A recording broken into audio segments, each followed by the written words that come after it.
တော့ဦးဇင်းတို့ဒီကနေ့ညစတင်ပြီးတော့ပြောမယ်မထေရမြတ်ကြီးက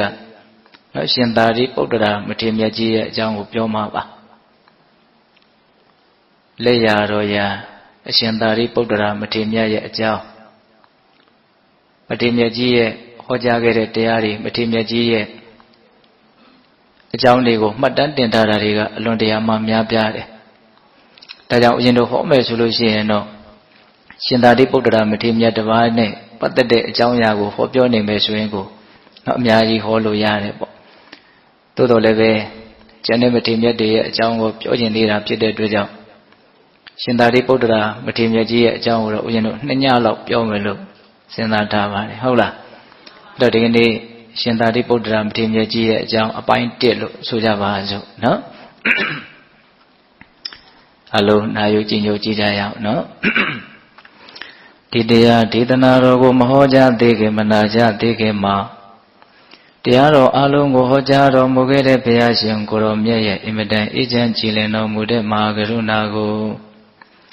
သိစရာတရားလုံးစုံကိုသိတော်မူမြင်တော်မူတဲ့တပ္ပေညုတဉာဏ်တည်းဟူသောပညာကိုထိုမဟာကရုဏာကိုပညာကိုနှစ်ပါးစုံတို့ဖြင့်ပြည့်စုံတော်မူတဲ့ဘုရားရှင်ကိုရောမြတ်ကိုယုတိမြတ်တို့ရှိခိုးပူတော်ကြအောင်စို့အလုံးလက်အုပ်ချီမှုပြီးတော့အာယုံပြုကြရအောင်ကရုဏာတိတလဟရေယံပညာပိဇောတဝိယတမောဟဓမ္မံသာနေရမေရလောကကရုံဝန္တိသူကတံဂတိဝိမုဒ္ဒံကရုဏာတိတလဟရေယံမဟာကရုဏာတော်ဖြင့်ဤမြသောစိတ်နှလုံးလည်းရှိတော်မူပါ၏ထသောပညာပိဇောတဝိယတမောဟဓမ္မံအရဟတမတိဟုသောအယောင်အလင်းဖြင့်အဝိဇ္ဇာတိဟုသောအမိုက်မောင်းကိုဖယ်ခွာတော်မူ၏ထသောသာနေရမေရလောကကရော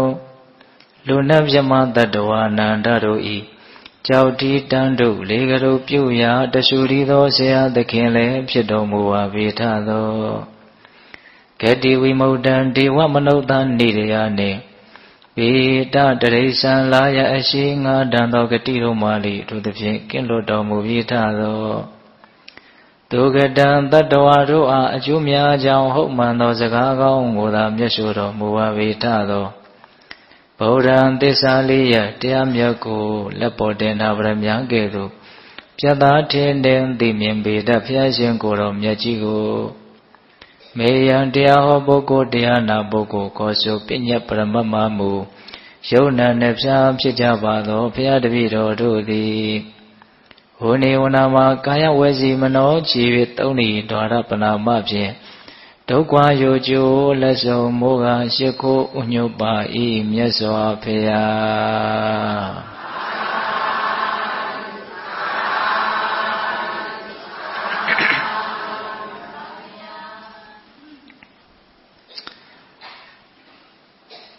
လက်ရတော်ရာရှင်သာရိပုတ္တရာမထေရမြတ်ကြီးရဲ့အကြောင်းကိုစတင်ပြီးတော့နာယူမှတ်သားကြရအောင်နော်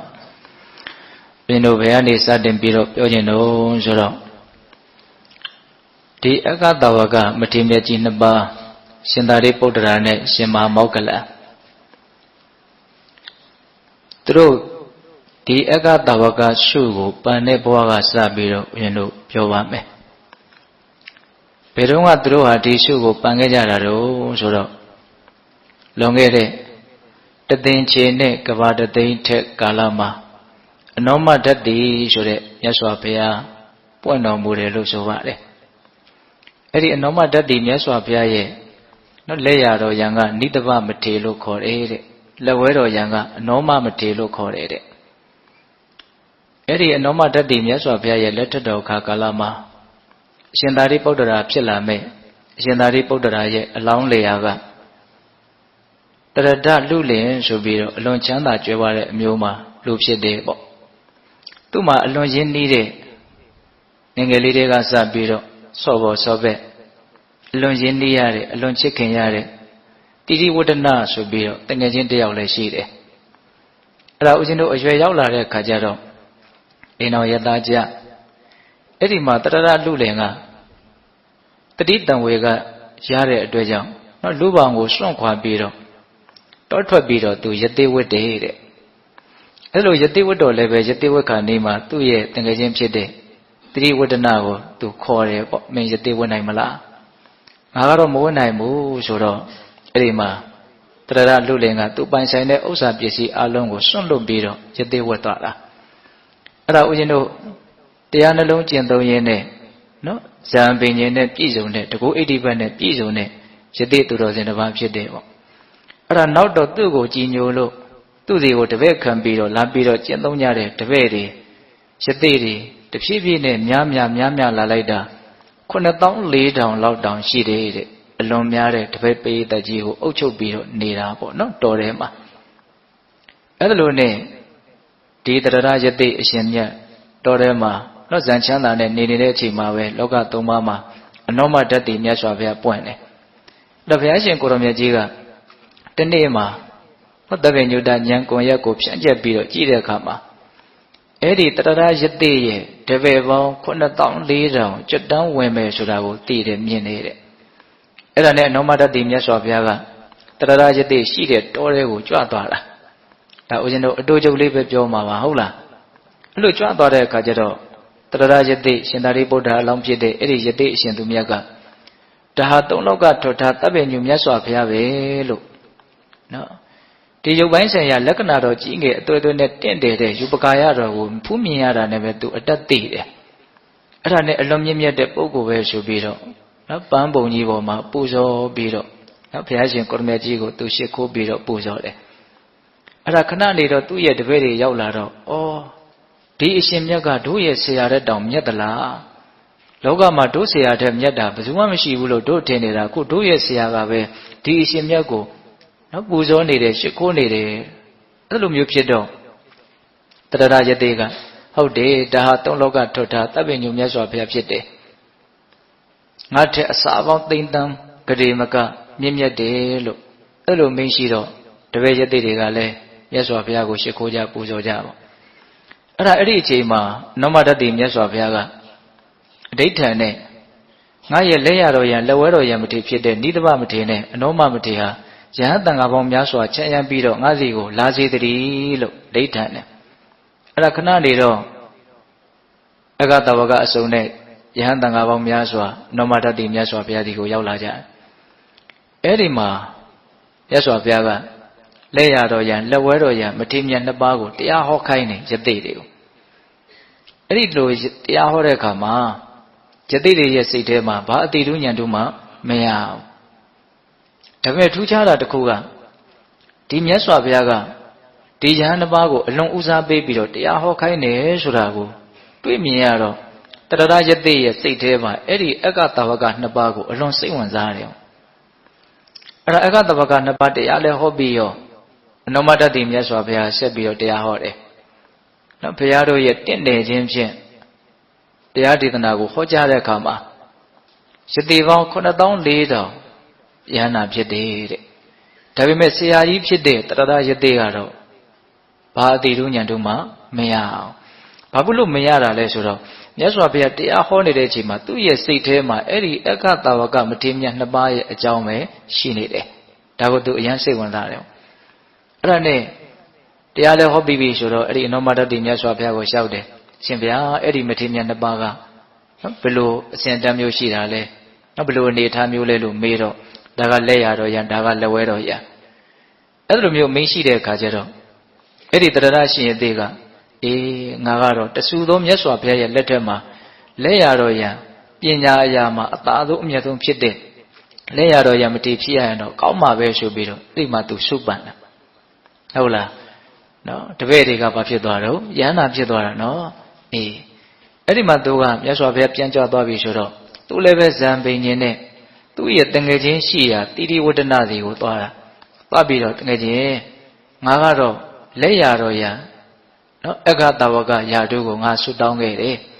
မင်းလက်ဝဲတော်ရန်ဆွကိုမင်းယူပါတိုက်တွန်းတာဟုတ်လားအဲ့တော့ငါဘုရားနဲ့မရင်းနေဘူးဆိုတော့ကိုင်းအဲ့ဒါငါကိစ္စရှိသေးမင်းစုပန်ဖို့ပဲလက်ဝဲတော်ရန်ဖြစ်ခြင်းနဲ့စိတ်ဆန္ဒရှိဖို့ပဲအရေးကြီးတယ်ဆိုတော့အေးငါလည်းဖြစ်ခြင်းတယ်ဆိုပြီးတော့အဲ့ဒီမှာဘုရားပင့်ပေးတဲ့ကိစ္စကိုတရရယတိကဆောင်ရွက်ပြီးတော့တိတိဝတ္တနာတငယ်ချင်းတကြွယ်ကလည်းပဲလက်ဝဲတော်ရန်ဆွကိုတောင်းတယ်အဲ့ဒါရှင်မမောက္ကလံဖြစ်လာမှာပဲ ဦးဇင်းတို့ပိဋကတ်တော်တွေထဲမှာဒီရှင်သာရိပုတ္တရာရှင်မြတ်ကြီးနဲ့ရှင်မမောက္ကလန်ရှင်မြတ်ကြီးတို့ရဲ့အကြောင်းအရာတွေကများသောအားဖြင့်တွဲပြီးတော့ပါလာတာဒါလွန်ခဲ့တဲ့ဦးဇင်းတို့တသင်္ချေနဲ့ကဘာတသိန်းအထက်မှာဖြစ်ပျက်ခဲ့တဲ့အနေအထားတစ်ခုပေါ့အဲ့ဒါလို့သူတို့စုပန်တဲ့အခါမှာနောမတတိမြတ်စွာဘုရားကအန္တရာယ်မရှိပြည့်ပြည့်စုံမဲ့ဆိုတာကိုသိတော်မူမြင်တော်မူတဲ့အတွက်ကြောင့်လာမဲ့တသင်္ချေနဲ့ကဘာတသိန်းထက်ကာလမှာဂေါတမမြတ်စွာဘုရားရဲ့လက်ထွတ်တော်မှာသင်တို့ဟာနော်အဂတဝကအစုံလက်ရတော်ရန်လက်ဝဲတော်ရန်မထေရီဖြစ်ကြလိမ့်မယ်လို့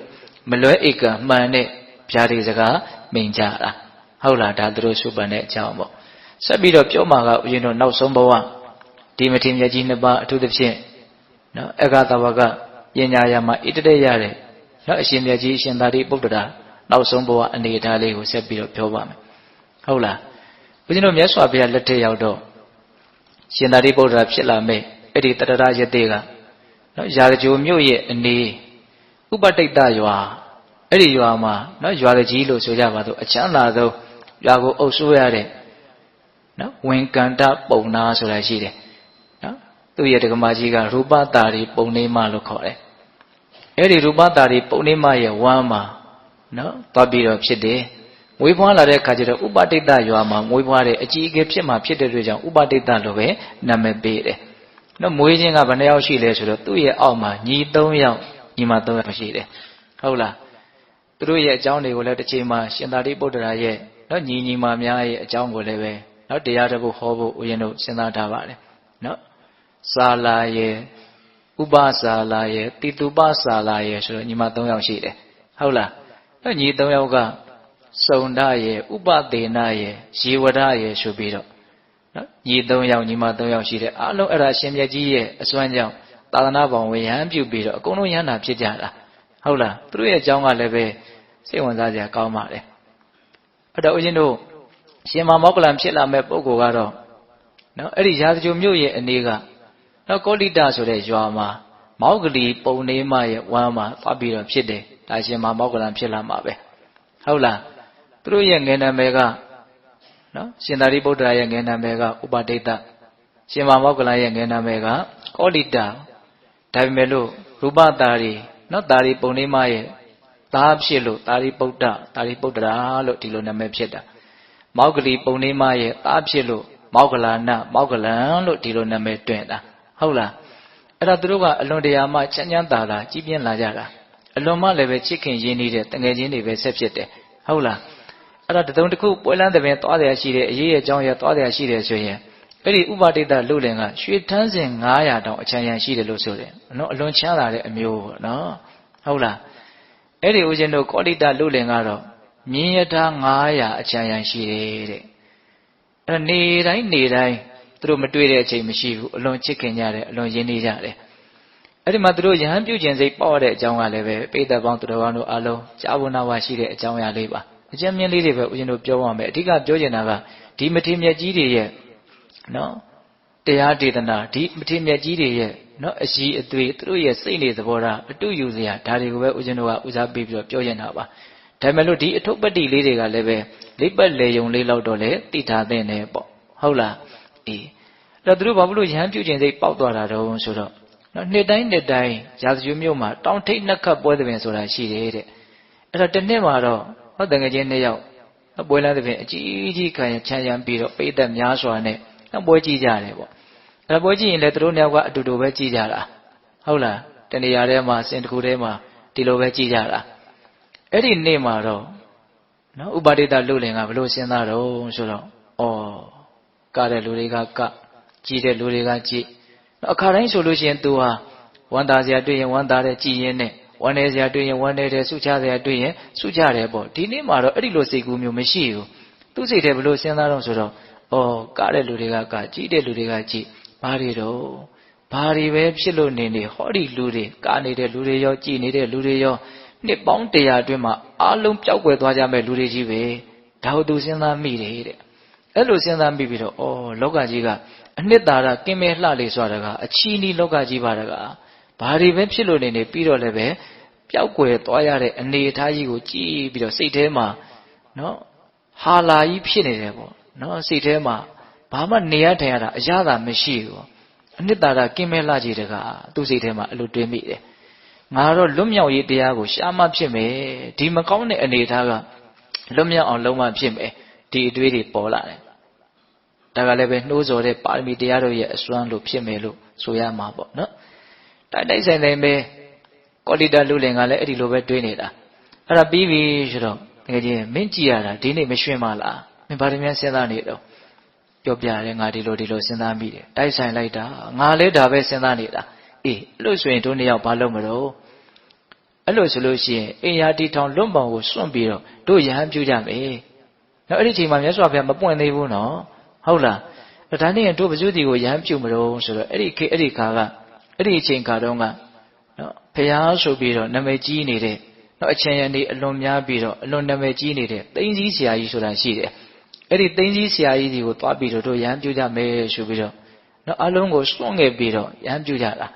ဒါသူ့ရဲ့အချင်းရသူတို့ရဲ့တပည့်တွေပါအကုန်လုံးလိုက်ပြီးတော့ရဟန်းပြုကြတာ900လောက်ပါသွားတယ်အဲ့ဒါသူတို့လည်းအဲ့ဒီသိန်းကြီးဆရာကြီးတွေမှာရဟန်းပြုရောသိန်းကြီးဆရာကြီးရဲ့ခိုင်းကနသိန်းကြီးဆရာကြီးရဲ့အနေထားတခါတည်းပြောင်းလဲသွားတယ်နော်လူမဲ့တမ်းမဲ့လူနဲ့အကုန်လုံးပြည့်စုံဖြစ်တယ်ဟုတ်လားဒီလိုနဲ့3-4ရက်လောက်ကြာတဲ့အခါကျတော့အဲ့ဒီတငယ်ချင်းတစ်ယောက်ကတို့ဒီသိန်းကြီးဆရာကြီးရဲ့အယူဝါဒထဲမှာ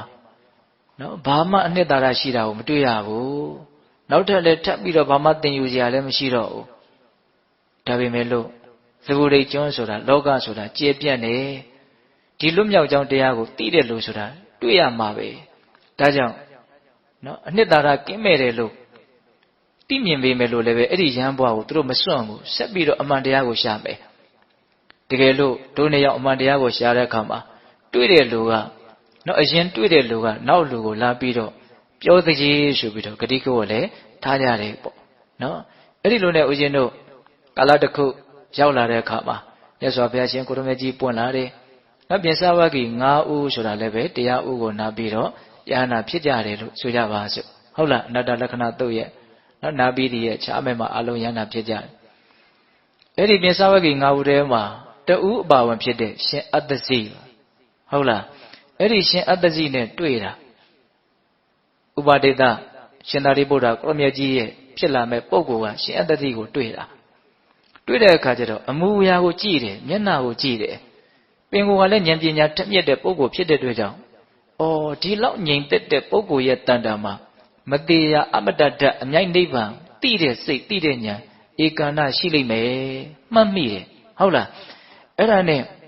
ဘာပြီးတော့မေးမယ်ဆိုတော့နော်ဉာဏ်ကြီးတဲ့ပုဂ္ဂိုလ်ဖြစ်တဲ့အတွက်ကြောင့်ဒီချိန်ကစွန့်ခံနေတဲ့ချိန်ငါမေးလို့မသိတော့ဘူးအဲ့တော့ငါနောက်ကနေပြီးတော့မျက်ခြေမပြတ်လိုက်မယ်ဆိုတော့လိုက်တာဒါတခုသောဇေယျပေါ်ရောက်တော့အဲ့ဒီမထေမြတ်ကစွန့်စားမယ်လို့ပြင်တော့သူနေရာတွေဘာတွေခင်းပေးတယ်ဟုတ်လားတပည့်တယောက်လိုပဲလှုပ်ပေးတာနော်ရည်ဒီဘာတွေဆက်ကပ်ပြီးတော့ကုန်းလုံးကြုံကြုံလေးထိုင်ဘေးကနေဖူးမြော်စွန့်ကိစ္စလည်းပြီးပြီစွန့်စားလို့လည်းပြီးပြီဆိုတော့မှသူမေးတာနော်အရှင်ဘုရားတဲ့အရှင်ဘုရားကဘယ်သူကိုရည်မှန်းပြီးတော့ရဟန်းပြုလာတာတော့အရှင်ဘုရားရဲ့ဆရာကဘယ်သူတော့အရှင်ဘုရားရဲ့ဆရာကဘလို့ယူဝါဒရှိတော့အရှင်ဘုရားကဘလို့တရားတွေကိုနှစ်သက်တာတော့အဲ့လိုမေးတဲ့အခါကျတော့ရှင်အတ္တတိကဟောဒီသာသနာပြင်ပနော်ပရပိုက်တွေတက္ကတွန်းတွေဆိုတာကသာသနာနဲ့ဆန့်ကျင်ဘက်ပဲဒါကြောင့်သာသနာရဲ့လေးနက်တဲ့အကြောင်းအရာတွေကိုငါပြောမယ်ဒါပေမဲ့လို့သူ့ကိုငါပြည့်ပြည့်စုံစုံကြီးမပြောနိုင်သေးဘူးဆိုတာကိုလည်းပြောမှဖြစ်မယ်ဆိုပြီးတော့အရှင်တဲ့ငါဟာယဟန်ဖြစ်ပြီးကသာပဲရှိသေးတယ်ယဟန်ပြုတာငါမကြသေးဘူးတဲ့ဟုတ်တယ်တကယ်လည်းမကြသေးဘူးတစ်နှစ်တောင်မပြည့်သေးဘူးဟုတ်လားဒါကြောင့်မို့လို့ငါတို့ရဲ့ဆရာမြတ်စွာဘုရားရဲ့အယူဝါဒကိုငါပြည့်ပြည့်စုံစုံကြီးမပြောနိုင်ဘူးတဲ့ငါအများကြီးမပြောတတ်ဘူးအဲ့လိုမရှိတဲ့အခါကျတော့ဥပဒေတာကအရှင်ဘုရားတဲ့စကားပြောတဲ့အခါမှာနဲတာများတာကဗဒနာမရှိပါဗဒနာမဟုတ်ပါဘူးတဲ့နော်အနှစ်သာရရှိတဲ့အဓိပ္ပာယ်ရှိတဲ့စကားပဲဖြစ်ဖို့လိုပါတယ်ပေါ့ပြောမဲ့တာဝန်ကအရှင်ဘုရားရဲ့တာဝန်ပြောတာပြောလိုက်ပါနီးပေါင်းအရာမကအထောက်မကနဲ့ခွဲခြမ်းဝေဖန်ပြီးတော့တိဖို့ရာကတပည့်တော်ရဲ့တာဝန်ပါစကားတွေအများကြီးပြောနေလို့ဘာမှအကျိုးမရှိပါဘူးဗျာလိုရင်းလေးကိုပဲအနှစ်သာရရှိရှိအမိန့်ရှိပါဒီသဘောမျိုးတောင်းမှတာဟုတ်လားအဲ့လိုမျိုးပြောတဲ့အခါကျတော့ရှင်အတ္တကြီးကပေတတို့သိထားတဲ့အတိုင်းယေဓမ္မာဟေတုပပဝါတေတံဟေတုတထာဂတောအာဟတေသင်္စာယောនិရောဓောဧဝံဝါဒီမဟာသမနောတဲ့ဒီကထာလေးအဓိပ္ပာယ်ကိုလေးလေးနက်နက်သိအောင်လုပ်မယ်ဆိုလို့ရှိရင် နော်အလွန်လေးနဲ့အဓိပ္ပာယ်ရှိတယ်ဆိုတာကိုပိဋကပေါင်းသူတော်ကောင်းတို့သိနိုင်တယ်အဓိပ္ပာယ်ကသစ္စာလေးပါးကိုအကျဉ်းချုပ်ပြီးတော့ပြောသွားတာဒါကိုပြောပုံလေးတာစကားလုံးကအလွန်တရာမှပြည့်ပြည့်တယ်ယေဓမ္မာဟေတုပ္ပဘဝဟောဒီလောကကြီးမှာဖြစ်ပေါ်နေတဲ့သဘာဝတရားတွေဟာအကြောင်းတရားကြောင့်ဖြစ်တာပါတဲ့အကြောင်းပဲဖြစ်တာဘာမှမရှိဘူးနော်ယေဓမ္မာဟေတုပ္ပဘဝဘယ်လိုသဘောတရားပဲဖြစ်ဖြစ်အကြောင်းတရားကြောင့်ဖြစ်တာပါတဲ့ဒီလောကကြီးမှာဖြစ်နေတဲ့တရားတွေတေတံဟေတုတ္တထာဂတောဟာအဲ့ဒီအကြောင်းတရားကြောင့်ဖြစ်နေတဲ့အဲ့ဒီတရားတွေရဲ့အကြောင်းတရားကိုမြတ်စွာဘုရားဟောတယ်တဲ့ဟုတ်လားဒါဘာကြောင့်ဖြစ်တာလဲဆိုတဲ့အကြောင်းတရားကိုမြတ်စွာဘုရားဟောတယ်ဒါတွေမကဘူးတဲ့တေသင်္စာယောနိရောဓအဲ့ဒီအကြောင်းအကျိုးသဘာဝကြီးရဲ့ချုပ်ရာနော်အဲ့ဒီချုပ်ချင်းသို့ရောက်စေတတ်တဲ့နော်နီလန်နော်ဒါတွေကိုလည်းပဲမြတ်စွာဘုရားဟောပါတယ်တဲ့တေသင်္စာယောနိရောဓဧဝံဝါဒီမဟာသမနောနော်ယဟန်မြတ်ဖြစ်တော်မူတဲ့တို့ရဲ့မြတ်စွာဘုရားဒီလိုဟောပြောတဲ့အလေးရှိတယ်ဒါဒီကဒါလေးကိုလူငယ်တွေနားလည်အောင်ဦးဇင်းတို့ပြောရမယ်ဆိုလို့ရှိရင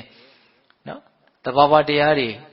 ဆိုတာအကြောင်းတရားကြောင့်ဖြစ်တာဆိုတာအဓိကသဘာဝတရားတွေဆိုတာဒီခန္ဓာဒီဘဝကြီးကိုရည်ညွှန်းတာဟုတ်လားဒီဒုက္ခတရားတွေဟာဘာကြောင့်ဖြစ်တာလဲအကြောင်းမဲ့ဖြစ်တာမဟုတ်ဖန်ဆင်းထားလို့ဖြစ်နေတာလည်းမဟုတ်အကြောင်းရှိလို့ဖြစ်တာတဲ့အဲ့ဒီအကြောင်းကဘာလဲဆိုတဲ့လောဘဆိုတဲ့အကြောင်းပဲဖြစ်ခြင်းနဲ့လိုခြင်းနဲ့ရခြင်းနဲ့ဆိုတဲ့လောဘဆိုတဲ့အကြောင်းတရားကြောင့်ဒီဒုက္ခကြီးဖြစ်တာဒီဒုက္ခတွေဘာကြောင့်ဖြစ်တယ်လဲဆိုတဲ့အကြောင်းတရားကိုလည်းမြတ်စွာဘုရားဟောတယ်ဒါနော်အဲ့ဒီအကြောင်းတရားကြောင့်ဖြစ်နေတဲ့အဲ့ဒီဒုက္ခသစ္စာဒီအကြောင်းအကျိုးတစုံသမုဒယနဲ့ဒုက္ခပေါ့နော်ဒါတွေရဲ့ချုပ်ရာနိဗ္ဗာန်ဒါကိုလည်းမြတ်စွာဘုရားဟောတယ်အဲ့ဒီနိဗ္ဗာန်ရအောင်ဘယ်လိုလုပ်ရမလဲဆိုတဲ့အကျင့်လမ်းစဉ်ကိုလည်းမြတ်စွာဘုရားဟောပြတယ်တဲ့ဟောတာလေးဒီမျိုးနဲ့ပြောတာနော်သဘာဝတရားတွေဟာဗါလေအကြောင်းကြောင့်ဖြစ်တာအဲ့ဒီအကြောင်းကိုမြတ်စွာဘုရားဟောတယ်အဲ့ဒီအကြောင်းအကျိုးချုပ်ရာကိုလည်းမြတ်စွာဘုရားဟောတယ်ချုပ်အောင်ဘယ်လိုလုပ်ရမလဲဆိုတဲ့နည်းလမ်းကိုလည်းမြတ်စွာဘုရားဟောပြတယ်အဲ့ဒီဂါထာလေးလည်းပြောလိုက်ရောနော်ဂါထာမဆုံးသေးခင်မှာဂါထာက၄ပါးသာရှိတယ်ပထမ2ပါးရဲ့အဆုံးမှာသောတပတ္တိမေဉ္ဇဉ်ကိုရတယ်တဲ့နော်ဥပါဒိတဘလောက်ဉာဏ်ပညာထက်လဲဆိုလို့ရှိရင်နောက်2ပါးကသောတပန်ဖြစ်ပြီးမှသူနာယူလိုက်တာဘာပဲဖြစ်စရာအကြောင်းရှိလို့ဖြစ်တာဒါကိုသူသိသွားတဲ့အခါကျတော့အော်အကြောင်းတရားချုပ်ရင်အကျိုးတရားချုပ်မှာပဲဒါကိုပါဆက်ပြီးတော့ဘာဖြစ်သွားတော့သိသွားတာနော်ပုဂ္ဂိုလ်တ attva သဘောမဟုတ်ဘူးဆိုတာကိုသိတယ်ဖန်ဆင်းတာလို့ဖြစ်နေတာမဟုတ်ဘူးအကြောင်းပဲဖြစ်နေတာမဟုတ်ဘူးလို့လည်းသိတယ်တက္ကာယဒိဋ္ဌိကိုတခါတည်းအမြင့်ပြတ်ပယ်ရှားနိုင်တဲ့ဉာဏ်ကိုရသွားတာဘလောက်ထက်မြက်တဲ့ဉာဏ်ရှိလဲဆိုတာကိုစဉ်းစားကြည့်နော်အဲ့ဒီဂါထာလေးကိုနာတာနော်သောတာပန်ဖြစ်တယ်အဲ့ဒီလိုသောတာပန်လည်းဖြစ်ပြီဆိုတော့သူဘာလျှောက်တုံဆိုတော့အရှင်ဘုရားတဲ့တပည့်တော်ရှားနေတဲ့နော်မတရားတရားဆိုတာဒါပဲတဲ့ဒါကြောင့်ခဏလေးဆိုင်းမအောင်ဘုရားတဲ့တပည့်တော်ရှားနေတဲ့တရားဒီတရားပဲအခုတပည့်တော်သိလိုက်တဲ့တရားတပည့်တော်ရှားနေတဲ့တရားပဲတဲ့နော်အရှင်ဘုရားတို့ကတော့နော်အမတတ်မတရားအမြိုက်နိဗ္ဗာန်ကိုရရှိတော်မူကြပြီတပည့်တော်တို့မှာတော့နော်ကဘာပေါင်းများစွာဒီအမှန်တရားဒီချမ်းသာနိဗ္ဗာန်တရားကိုမသိဘဲနဲ့ကုန်လွန်ခဲ့ရတယ်တဲ့ဒါပေမဲ့သူသောတာပန်ဖြစ်သွားပြီနော်ဟုတ်လားအဲ့ဒီလိုအလျှောက်ပြီးတော့အရှင်ဘုရားနော်ဆက်ပြီးတော့မဟောပါနဲ့哦တပည့်တော်မှာအလွန်ချစ်ခင်ရင်းနေတဲ့တကယ်ချင်းတယောက်ရှိပါတယ်နော်ဂတိကိုလည်းထားတာရှိတယ်ဒါကြောင့်သူ့ကိုတပည့်တော်သွားပြီးတော့ပြောရအောင်မယ်ဆိုပြီးတော့နော်အဲ့ဒီရှင်အသက်ကြီးကိုတပည့်တော်တို့ရဲ့ဆရာမြတ်စွာဘုရားဘယ်ဒီမှာရှိပါသလဲဆိုတာကိုတခါတည်းမေးပြီးတော့သူဘယ်သွားတော့ဆိုတော့အရှင်မောက္ကလန်လောင်းရှိတဲ့နေရာနော်ကောလိတနော်ပြပိုက်ရှိတဲ့နေရာကိုသူသွားတာဟိုရောက်တော့ကောလိတကတိတယ်ငါရဲ့တငယ်ချင်းဒီကနေ့ရှာနေတဲ့မတရားတရားကိုသူတွေ့ခဲ့ပြီဆိုတာကိုသိတယ်ဘာဖြစ်လို့သိတာလဲဆိုတော့အမူအရာနဲ့မျက်နှာအနေထားကိုကြည့်ပြီးတော့သိတာသူလည်းဉာဏ်ကြီးတဲ့ပုဂ္ဂိုလ်တယောက်ပဲလေအဲ့တော့သိနိုင်တဲ့အနေအထားလေးတွေကလည်းပဲတော့ထင်ရှားမယ်လို့ဦးဇင်းထင်တယ်။ဘာလို့ဆိုတော့နော်ရှားနေရတဲ့အနေအထားနဲ့တွေ့သွားတဲ့အနေအထားဟာဘယ်လို့မှမတူနိုင်ဘူး။ဟုတ်လား။ရှားနေတဲ့အနေအထားနဲ့ကိုရှားတာတွေ့သွားတဲ့အနေအထားတူနိုင်မလား။မတူနိုင်ဘူးနော်။မျက်နှာကြည်ကြည်လေးလေးတန်တန်ရှင်းရှင်းနဲ့နော်အလိုပြည့်နေတဲ့သဘောကပေါ်လွင်ထင်ရှားမှုရှိနေမယ်လို့ဦးဇင်းထင်တယ်ဟုတ်လား။ဒါကြောင့်မို့လို့စီးပြီးတော့မေးတာဟိုကဘာမှမပြောသေးဘူးပဲ။နော်ဟာရှင်တဲ့မင်းဟိုဒီနေ့ကြည်ရတာရှားနေတဲ့တရားရခဲ့ပုံရပြီသိခဲ့ပုံရပြီဟုတ်သလားအဲ့တော့ဟောလဲဟုတ်တယ်တဲ့ငါရခဲ့ပြီဟာအဲ့လိုဆိုလို့ရှိရင်ငါ့ကိုပြောပါအဲ့ဒီမှာအဲ့ဒီဂါထာလေးကိုပဲထပ်ပြီးတော့ဟောတာဟောတစ်ချိန်မဟောလိုက်တာကိုသူတခါတည်းရရနော်ဟုတ်လားအဲ့ဒီဂါထာကိုထပ်ပြီးတော့ဟောတာ Eri gata ule na town le bio. Eri kolita ga lebe. Toda ban chite. Oh. Tenga jini yao lo toda ban chijale. No. Toda ban chibizo kain doblo lo mero. Eri ma kolita ga ro. Saimyan komyan be. Shima makulanga. Tuye achawya ri ko pitika dore ma khamyan khachan meတွေ့ရတယ်ဟုတ်လားရှင်သာရိပုတ္တရာကအလွန်နူးညံ့သိမ်မွေ့ပြီးတော့အလွန်သိခန္ဓာကိုတွေ့ရတယ်တော့ရဟန္တာဖြစ်ပြီးတဲ့နောက်မှာတောင်မှတော့ဇယိုက်ကလေးတွေကတိတ်ပြီးတော့မတူဘူးဟုတ်လားအဲ့တော့ရှင်မာမောက္ကလအလောင်းဖြစ်တဲ့အထိကောလိတကသွားမယ်တဲ့မြတ်စွာဘုရားရှိတဲ့နေရာကိုတခါတည်းသွားတော့မယ်ဒါပေမဲ့ဥပဒေတာကအလုံးမဟုတ်နေအောင်တဲ့သိင်းစည်းဆရာကြီးတို့ဆရာကြီးရှိသေးတယ်ဒါကြောင့်တို့ဆရာကြီးကိုခေါ်မယ်တကယ်လို့နော်ငါတို့ကိုယုံကြည်လို့လိုက်လာမယ်ဆိုရင်လေဟိုရောက်ရင်မြတ်စွာဘုရားတရားဟောရင်သူသိနိုင်တယ်ကောင်းရဲ့ဒါကြောင့်သူ့အတွက်ငါအကျိုးရှိသေးခြင်းနဲ့သူကလည်းတို့ပုံမှာကြည်သူရှိတာပါပဲဒါကြောင့်သူ့ကိုခေါ်ရအောင်ဆိုတော့ကောလိတာလည်းမငြင်းဘူးအဲ့ဒါနဲ့တကယ်ချင်းနှစ်ယောက်အဲ့ဒီရှင်သိန်းစည်းဆရာကြီးရှိတဲ့နေရာကိုသွားပြောပြတယ်အကျိုးကြောင့်သိန်းစည်းဆရာကြီးကလည်းသိတယ်ဗျာစားတဲ့ဥစဉ်ဖတ်ကြည့်မင်းတို့ရှားနေတဲ့တရားမင်းတို့တွေ့တယ်နဲ့တူတယ်တဲ့မေးဟုတ်တယ်တွေ့ပြီတဲ့ဟောရှားတာကိုပါလေတွေ့ပြီဒါကြောင့်မလို့နော်အရှင်လည်းပဲမြတ်စွာဘုရားကြီးကိုလိုက်ခဲ့ပါအဲ့လိုခေါ်တာဗျခေါ်တဲ့အခါကျတော့သိန်းကြီးဆရာကြီးကဘာပြောဆိုမလိုက်နိုင်ဘူးတဲ့ဟာဘာလို့မလိုက်နိုင်တာတော့ငါအိုးစီးကြီးဘဝနဲ့နေပြီးတော့မှနော်အိုးငယ်လေးနဲ့ခတ်ထည့်ရတဲ့အိုးငယ်လေးအဖြစ်ကိုငါအယောက်မခံနိုင်ဘူးတဲ့ငါကအခုဆရာကြီးလုပ်ပြီးတော့နေရတာငါတပည့်တွေနဲ့နေရတာဟိုရောက်ရင်ငါတပည့်ဖြစ်မှာနော်ဆရာလုပ်ပြီးတော့မှငါတပည့်အဖြစ်နဲ့မနေနိုင်ဘူးတဲ့အဲ့လိုပြောတာနော်အဲ့လိုပြောတဲ့အခါကျတော့နော်ဥပဒေတာကအရှင်စဉ်းစားပါဦးစဉ်းစားပါဦးနော်အမှန်တရားဆိုတာအရာအလုံးနဲ့တန်ဖိုးရှိတယ်နော်စဉ်းစားပါဦးလိုက်ခဲ့ပါအခုကျွန်တော်တို့ကသွားမယ်ဆိုလို့ရှိရင်ကျွန်တော်တို့ရဲ့အချမ်းရံတွေကလည်းလိုက်လာမယ်အဲ့ဒီလိုဆိုရင်ဒီမှာအများကြီးအားနေသွားလိမ့်မယ်အရှင်လည်းလိုက်ခဲ့ပါအဲ့တော့သိကြီးဆရာကြီးကဘာပြောလို့ဆိုတော့အားတပည့်တို့မင်းတို့ကငါပြောမယ်နော်ဒီလောကကြီးမှာပညာရှိတဲ့လူနဲ့ပညာမဲ့တဲ့လူဘယ်တင်းကများလဲတဲ့ဟာပညာမဲ့တဲ့လူကများတာပေါ့အေးအဲ့လိုဆိုလို့ရှိရင်ပညာရှိတဲ့လူတွေယဟန်ဂေါတမစီကိုသွားလိမ့်မယ်ပညာမဲ့တဲ့လူတွေငါဒီမှာနေလိမ့်မယ်ဒါကြောင့်ငါဒီမှာလူမရှိမှပိဋကမရှိမှမင်းတို့မပူနဲ့တဲ့ဟောဒါလည်းဟုတ်တာပဲနော်လူတိုင်းကိုယ်ဟာလေးနဲ့ကိုတော့အတိုင်းနဲ့အဝိုင်းနဲ့ရှိနေတာပဲဟုတ်တယ်မဟုတ်လားအေးအဲ့လိုပြောလို့သာပြောတာပါအဲ့ဒီကောလိတာနဲ့ဥပဒိတသွားပြီဆိုတော့နော်တငယ်ချင်းတွေသူတို့ကိုအကြောင်းပြုပြီးတော့ပြရဟန်းပြုနေတဲ့ပုံကိုယ်တွေ250လောက်နော်လိုက်သွားကြတာ250လောက်လိုက်သွားဆိုဒီမှာတော်တော်ကိုလူကြီးကနဲသွားတပည့်တွေကအဲ့ဒီတော့ဘာဖြစ်တုံးဆိုတော့သိန်းကြီးဆရာကြီးကခရွင်းကနေပြီးတော့လောလောပူသောသွေးထွက်ကြလာတယ်တဲ့သွေးအန္တာမခံနိုင်ဘူးပေါ့နော်ဒီလောကရန်ကို तू မခံနိုင်ဘူးသေတော့သေမသွားဘူးနော်ဒါပေမဲ့ပါဇက်ကနေပြီးတော့သွေးပူတွေထွက်လာတယ်ကြောက်စရာပဲစိတ်ရဲ့နော်နှိမ့်နယ်မှုနှိမ့်ဆက်မှုကိုတော့ရုပ်ပိုင်းဆိုင်ရာခံရတာပါဇက်ကသွေးတောင်ထွက်တယ်ဟုတ်လားအဲ့ဒီမှာဦးဇင်းတို့တလက်စာရဲပြောချင်တာကဒီအကြောင်းအရာတွေကိုကြောင်းပြီးတော့နောက်တစ်ချိန်မှာမြတ်စွာဘုရားကကာထာနှစ်ပုဒ်ဟောတာရှိတယ်ဓမ္မပဒပါဠိတော်မှာမှတ်တမ်းတင်ထားတာအတာရေတာရမတိနောတာရိစာတာရဓတ္တိနာတေတာရနာတိကိစ္ဆန္တိမိစ္ဆာသင်္ကပ္ပကောစရာဒီလောကကြီးမှာအနှစ်သာရမရှိတာကိုအနှစ်သာရရှိတယ်လို့ထင်နေကြတယ်အနှစ်သာရမရှိတာကိုအနှစ်သာရရှိတာကိုအနှစ်သာရမရှိဘူးလို့ပြောင်းပြန်ထင်နေကြတယ်အနှစ်သာရမရှိတာကိုတော့အနှစ်သာရရှိတယ်လို့ထင်တယ်အနှစ်သာရရှိတာကိုတော့အနှစ်သာရမရှိဘူးလို့ထင်နေကြတဲ့ပုံကိုယ်တွေဟာအဲ့ဒီအနှစ်သာရကို तू မရနိုင်ဘူးတဲ့။ဘာလို့ဆိုမိစ္ဆာသင်္ကပ္ပဂောဇတာသူတို့ရဲ့အတွေးအကြံအမြင်တွေဟာမှားနေတဲ့အတွက်ကြောင့်တဲ့။နော်တန်ဖိုးမရှိတာကိုတန်ဖိုးရှိတယ်လို့ထင်တယ်။တန်ဖိုးမရှိတာကိုကြတော့တန်ဖိုးရှိတယ်လို့ထင်တယ်။တန်ဖိုးရှိတာကိုကြတော့တန်ဖိုးမရှိဘူးလို့ထင်တယ်။ဒီလိုလူဟာတန်ဖိုးရှိတာကိုမရနိုင်ဘူးတဲ့။ဘာလို့ဆိုအခြေခံအဖြစ်သူ့ရဲ့စိတ်ထဲမှာအမြင်တွေကမဖြစ်နေလို့မှားနေလို့ပါတဲ့။တာရင်စတာရတော်ညတ္တဝအတ္တရင်စအတ္တရတော်တေတာရအဓိကိစ္ဆန္တိတမ္မာသင်္ကပ္ပဂောစတာနော်တချို့ဉာဏ်ရှိတဲ့ပုဂ္ဂိုလ်တွေကြတော့တန်ဖိုးရှိတာကိုတန်ဖိုးရှိတယ်လို့သိတယ်တန်ဖိုးမရှိတာကိုတန်ဖိုးမရှိဘူးလို့သိတယ်ဒီလိုလူတွေကြတော့တန်ဖိုးရှိတာကိုရနိုင်တယ်တဲ့သူတို့ရဲ့အမြင်တွေမှန်နေတဲ့အတွက်ကြောင့်နော်ဒါလေးကအလွန်မှတ်သားစရာကောင်းတယ်နော်ဟုတ်လားဒါကြောင့်ဒကာဓမ္မတို့ဦးဇင်းတို့တွေနော်တန်ဖိုးရှိတာကိုရကျင်တယ်နော်အနှစ်သာရရှိတာကိုရကျင်တယ်ဆိုရင်ဘာကအနှစ်သာရရှိတယ်ဘာကအနှစ်သာရမရှိဘူးဘာကတန်ဖိုးရှိတယ်ဘာကတန်ဖိုးမရှိဘူးဆိုတာကိုအစကတူခွဲခြမ်းပြီးတော့နားလည်ဖို့မလိုဘူးလားလိုတယ်နော် ဘာတန်ဖိုးရှိတယ်ဘာတန်ဖိုးမရှိဘူးဆိုတာလောက်မှမသိတဲ့လူကတန်ဖိုးရှိတာကိုရနိုင်မှာမလားဘယ်ရနိုင်မှာတော့ဟုတ်လားအဲ့ဒါသိသိဆရာကြီးကိုအကြောင်းပြုပြီးတော့အဲ့ဒီဂါထာလေးမြတ်စွာဘုရားဟောတာ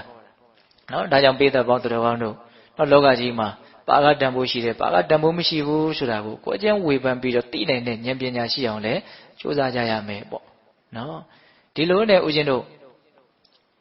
ဒီကောလိတာနဲ့ဥပဒိတတကယ်ချင်းနှစ်ယောက်နောက်ပါချမ်းရနေနဲ့မြတ်စွာဘုရားကြီးကိုကြွသွားကြတာဟိုရောက်တော့မြတ်စွာဘုရားကယဟန်တန်ခါကိုတရားဟောနေတယ်ခက်လန်းလန်းကလာနေတာကိုတွေ့ရတယ်တွေ့ရတော့မြတ်စွာဘုရားယဟန်တွေကိုကြိုးတင်ပြီးတော့အမိန့်ရှိတယ်ယဟန်တို့တဲ့ကြည်ကြဥပဒိတနဲ့ကောလိတာတို့လာနေကြပြီအဲ့ဓာတွေဟာငါဘုရားရဲ့အက္ခတာဝကအစုံဖြစ်လိမ့်မယ်အလွန်ဉာဏ်ပညာကြီးတဲ့ပုဂ္ဂိုလ်တွေဖြစ်တဲ့အတွက်ကြောင့်သူတို့ဟာအက္ခတာဝကအစုံဖြစ်လိမ့်မယ်လို့မြတ်စွာဘုရားဒီကိုရောက်မလာသေးခင်မှာကိုယ်မြတ်စွာဘုရားယဟန်တွေကိုကြိုးပြီးတော့အမိန့်ရှိထားတာဟုတ်လားအဲ့ဒါရောက်လာပြီဆိုတော့မြတ်စွာဘုရားကအဲ့ဒီပိဋကတ်နဲ့တကွာနော်ရှင်သာရိပုတ္တရာရှင်မမောက္ကလံဖြစ်လာမယ်ဒီဥပဒိတကောလိတခေါင်းဆောင်တဲ့ပရပိုက်တွေကိုနော်အေဟိဘိက္ခုနော်ယဟန်အဖြစ်အေဟိဘိက္ခုခေါ်တယ်ပေါ့ယဟန်တို့လာကြလို့လုပ်လိုက်တော့နော်အလွန်စမ်းကြယ်တဲ့လေးနဲ့တဲ့နော်တရားသဘောဓမ္မတာသဘောလို့ဆိုကြပါစို့ယဟန်နေဖြစ်သွားကြတယ်အဲ့ဒီမှာမြတ်စွာဘုရားတရားဟောတဲ့အခါမှာဒီ250သောတပည့်တွေကအကုန်လုံးယန္တာဖြစ်ကြတယ်နော်ဒါပေမဲ့ဥပဒိတနဲ့ကောလိတတို့ကယန္တာမဖြစ်ဘူးနော်ဒါစဉ်းစားတယ်အလွန်ကောင်းတဲ့ကိစ္စပေါ့နော်ဥပဒိတနဲ့ကောလိတတို့ယန္တာမဖြစ်ဘူးတပည့်တွေကအရင်ယန္တာဖြစ်တာဘာလို့ယန္တာမဖြစ်သေးတာတုံးဆိုတော့သူတို့ရဲ့ဉာဏ်တွေကကြီးနေတယ်ဉာဏ်ကြီးတဲ့အခါကျတော့သိစရာရှိတာကိုကြည်ကြဲပြည့်ပြည့်သိအောင်သူတို့ကြိုးစားကြအောင်ပဲရှင်မမောက္ကလံထက်ရှင်သာရိပုတ္တရာကပိုးပြီးတော့နောက်ကျပြီးတော့ဖြစ်လိမ့်မယ်ဟုတ်လားအဲ့ဒါဦးဇင်းတို့ရှင်မမောက္ကလံကဒီယဟန်ဖြစ်ပြီးတဲ့နောက်9ရက်မြောက်တဲ့နေ့မှာမြတ်စွာဘုရားသူ့ကိုကြွသွားပြီးတော့တကိုးနဲ့ကြွသွားပြီးတော့နော်9ရက်လုံးပြင်းပြင်းထန်ထန်အားထုတ်လို့အဲ့ဒီနေ့မှာငိုင်းမြီးနေတဲ့ရှင်မမောက္ကလံယဟန်မဖြစ်သေးဘူးနော်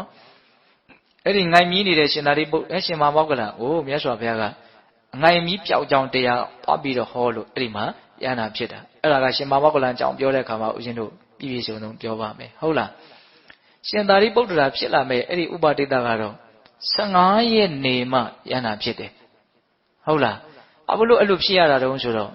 နော်မင်းကွန်းစတော်ဘုရားကြီးမဟာဗုဒ္ဓဝင်ကျမ်းထဲမှာနှမှတ်ချက်ကလေးပေးထားတာဦးဇင်းတို့အခုဒီအကြောင်းအရာတွေကိုမဟာဗုဒ္ဓဝင်ကိုအမိပြုပြီးတော့ဟောတာပါဟုတ်လားမှတ်ချက်ကဘယ်လိုပြုတာအောင်ဆိုတော့နော်ရှင်ဘုရင်တစ်ခါတော့ပဲကြီးတလေချက်တဲ့ဟုတ်လားတာမန်လူတွေခီးသွားမယ်ဆိုရင်တော့ကောက်ကပ်ပြီးတော့ခုထားသွားလိုက်လို့ရတယ်နော်ဘုံကံကြီးမားတဲ့ရှင်ဘုရင်များခီးသွားမယ်ဆိုရင်တော့အဲ့လိုသွားလို့ရမလားမရဘူးနော်တတ်တော်ဆောင်နေနဲ့ဘာတွေနဲ့ညာတွေနဲ့ပြင်ရမယ်ဆင်ရမယ်ဟုတ်လားအေးသူအတိုင်းပဲအဲ့ဒီမှာဦးဇင်းတို့ပြောထားတာလေးတစ်ခုမှတ်သားစရာလေးတစ်ခုပိဋကတ်တို့ကိုပြောပြမယ်သဗ္ဗညုမြတ်စွာဘုရားများဘုရားဖြစ်ခါနီးမှာဒီသင်္ခါရတရားတွေကိုဝိပဿနာရှုတဲ့နေရာမှာဘလောက်ထိသူတို့ကကြည်ကြည်ပြန့်ပြန့်ရှုလဲဆိုလို့ရှိရင်တဲ့စัจ java လာဂရေတသိမ်းမှာရှိတဲ့ရုပ်ဓာတ်နံဓာတ်တွေကိုဝိပဿနာရှုတယ်တဲ့နော်ပြီးတော့အနေနရိယနော်ဦးဇင်းတို့ဒီဗဟိတရုပ်တရားတွေရဲ့ပုံမှာလည်းဝိပဿနာရှုတယ်နော်စัจ java လာဂရေတသိမ်းနဲ့နော်ပိစိကဗုဒ္ဓအရှင်မြတ်တွေဝိပဿနာရှုပြီးတော့ပိစိကဗောဓိဉာဏ်ကိုရဖို့ဝိပဿနာရှုတဲ့နေရာမှာသူတို့ကဘယ်လိုရှုတုံးဆိုတော့နော်မိမိဒီခန္ဓာရဲ့သဘာဝအပါဝင်ပေါ့နော်ဒီဇဗုဒိကျွန်းမှာရှိတဲ့တတ္တဝါတွေရဲ့အားလုံးရဲ့ပုံမှာရှိနေဖြစ်နေတဲ့ရုပ်ဓာတ်နံဓာတ်တွေရဲ့ပုံမှာဝိပဿနာရှုတယ်ဟာဒါကပိစိကဗုဒ္ဓရှင်မြတ်တို့ရဲ့နော်ဉာဏ်ပညာကြီးမားပုံကိုစဉ်းစားဖို့ပြောပြတာနောက်ပြီးတော့ဦးဇင်းတို့အက္ခတာဝကမဟာတာဝကပဂရိတာဝကဆိုတဲ့တာဝကဗောဓိဉာဏ်အတွက်ပေါ့နော်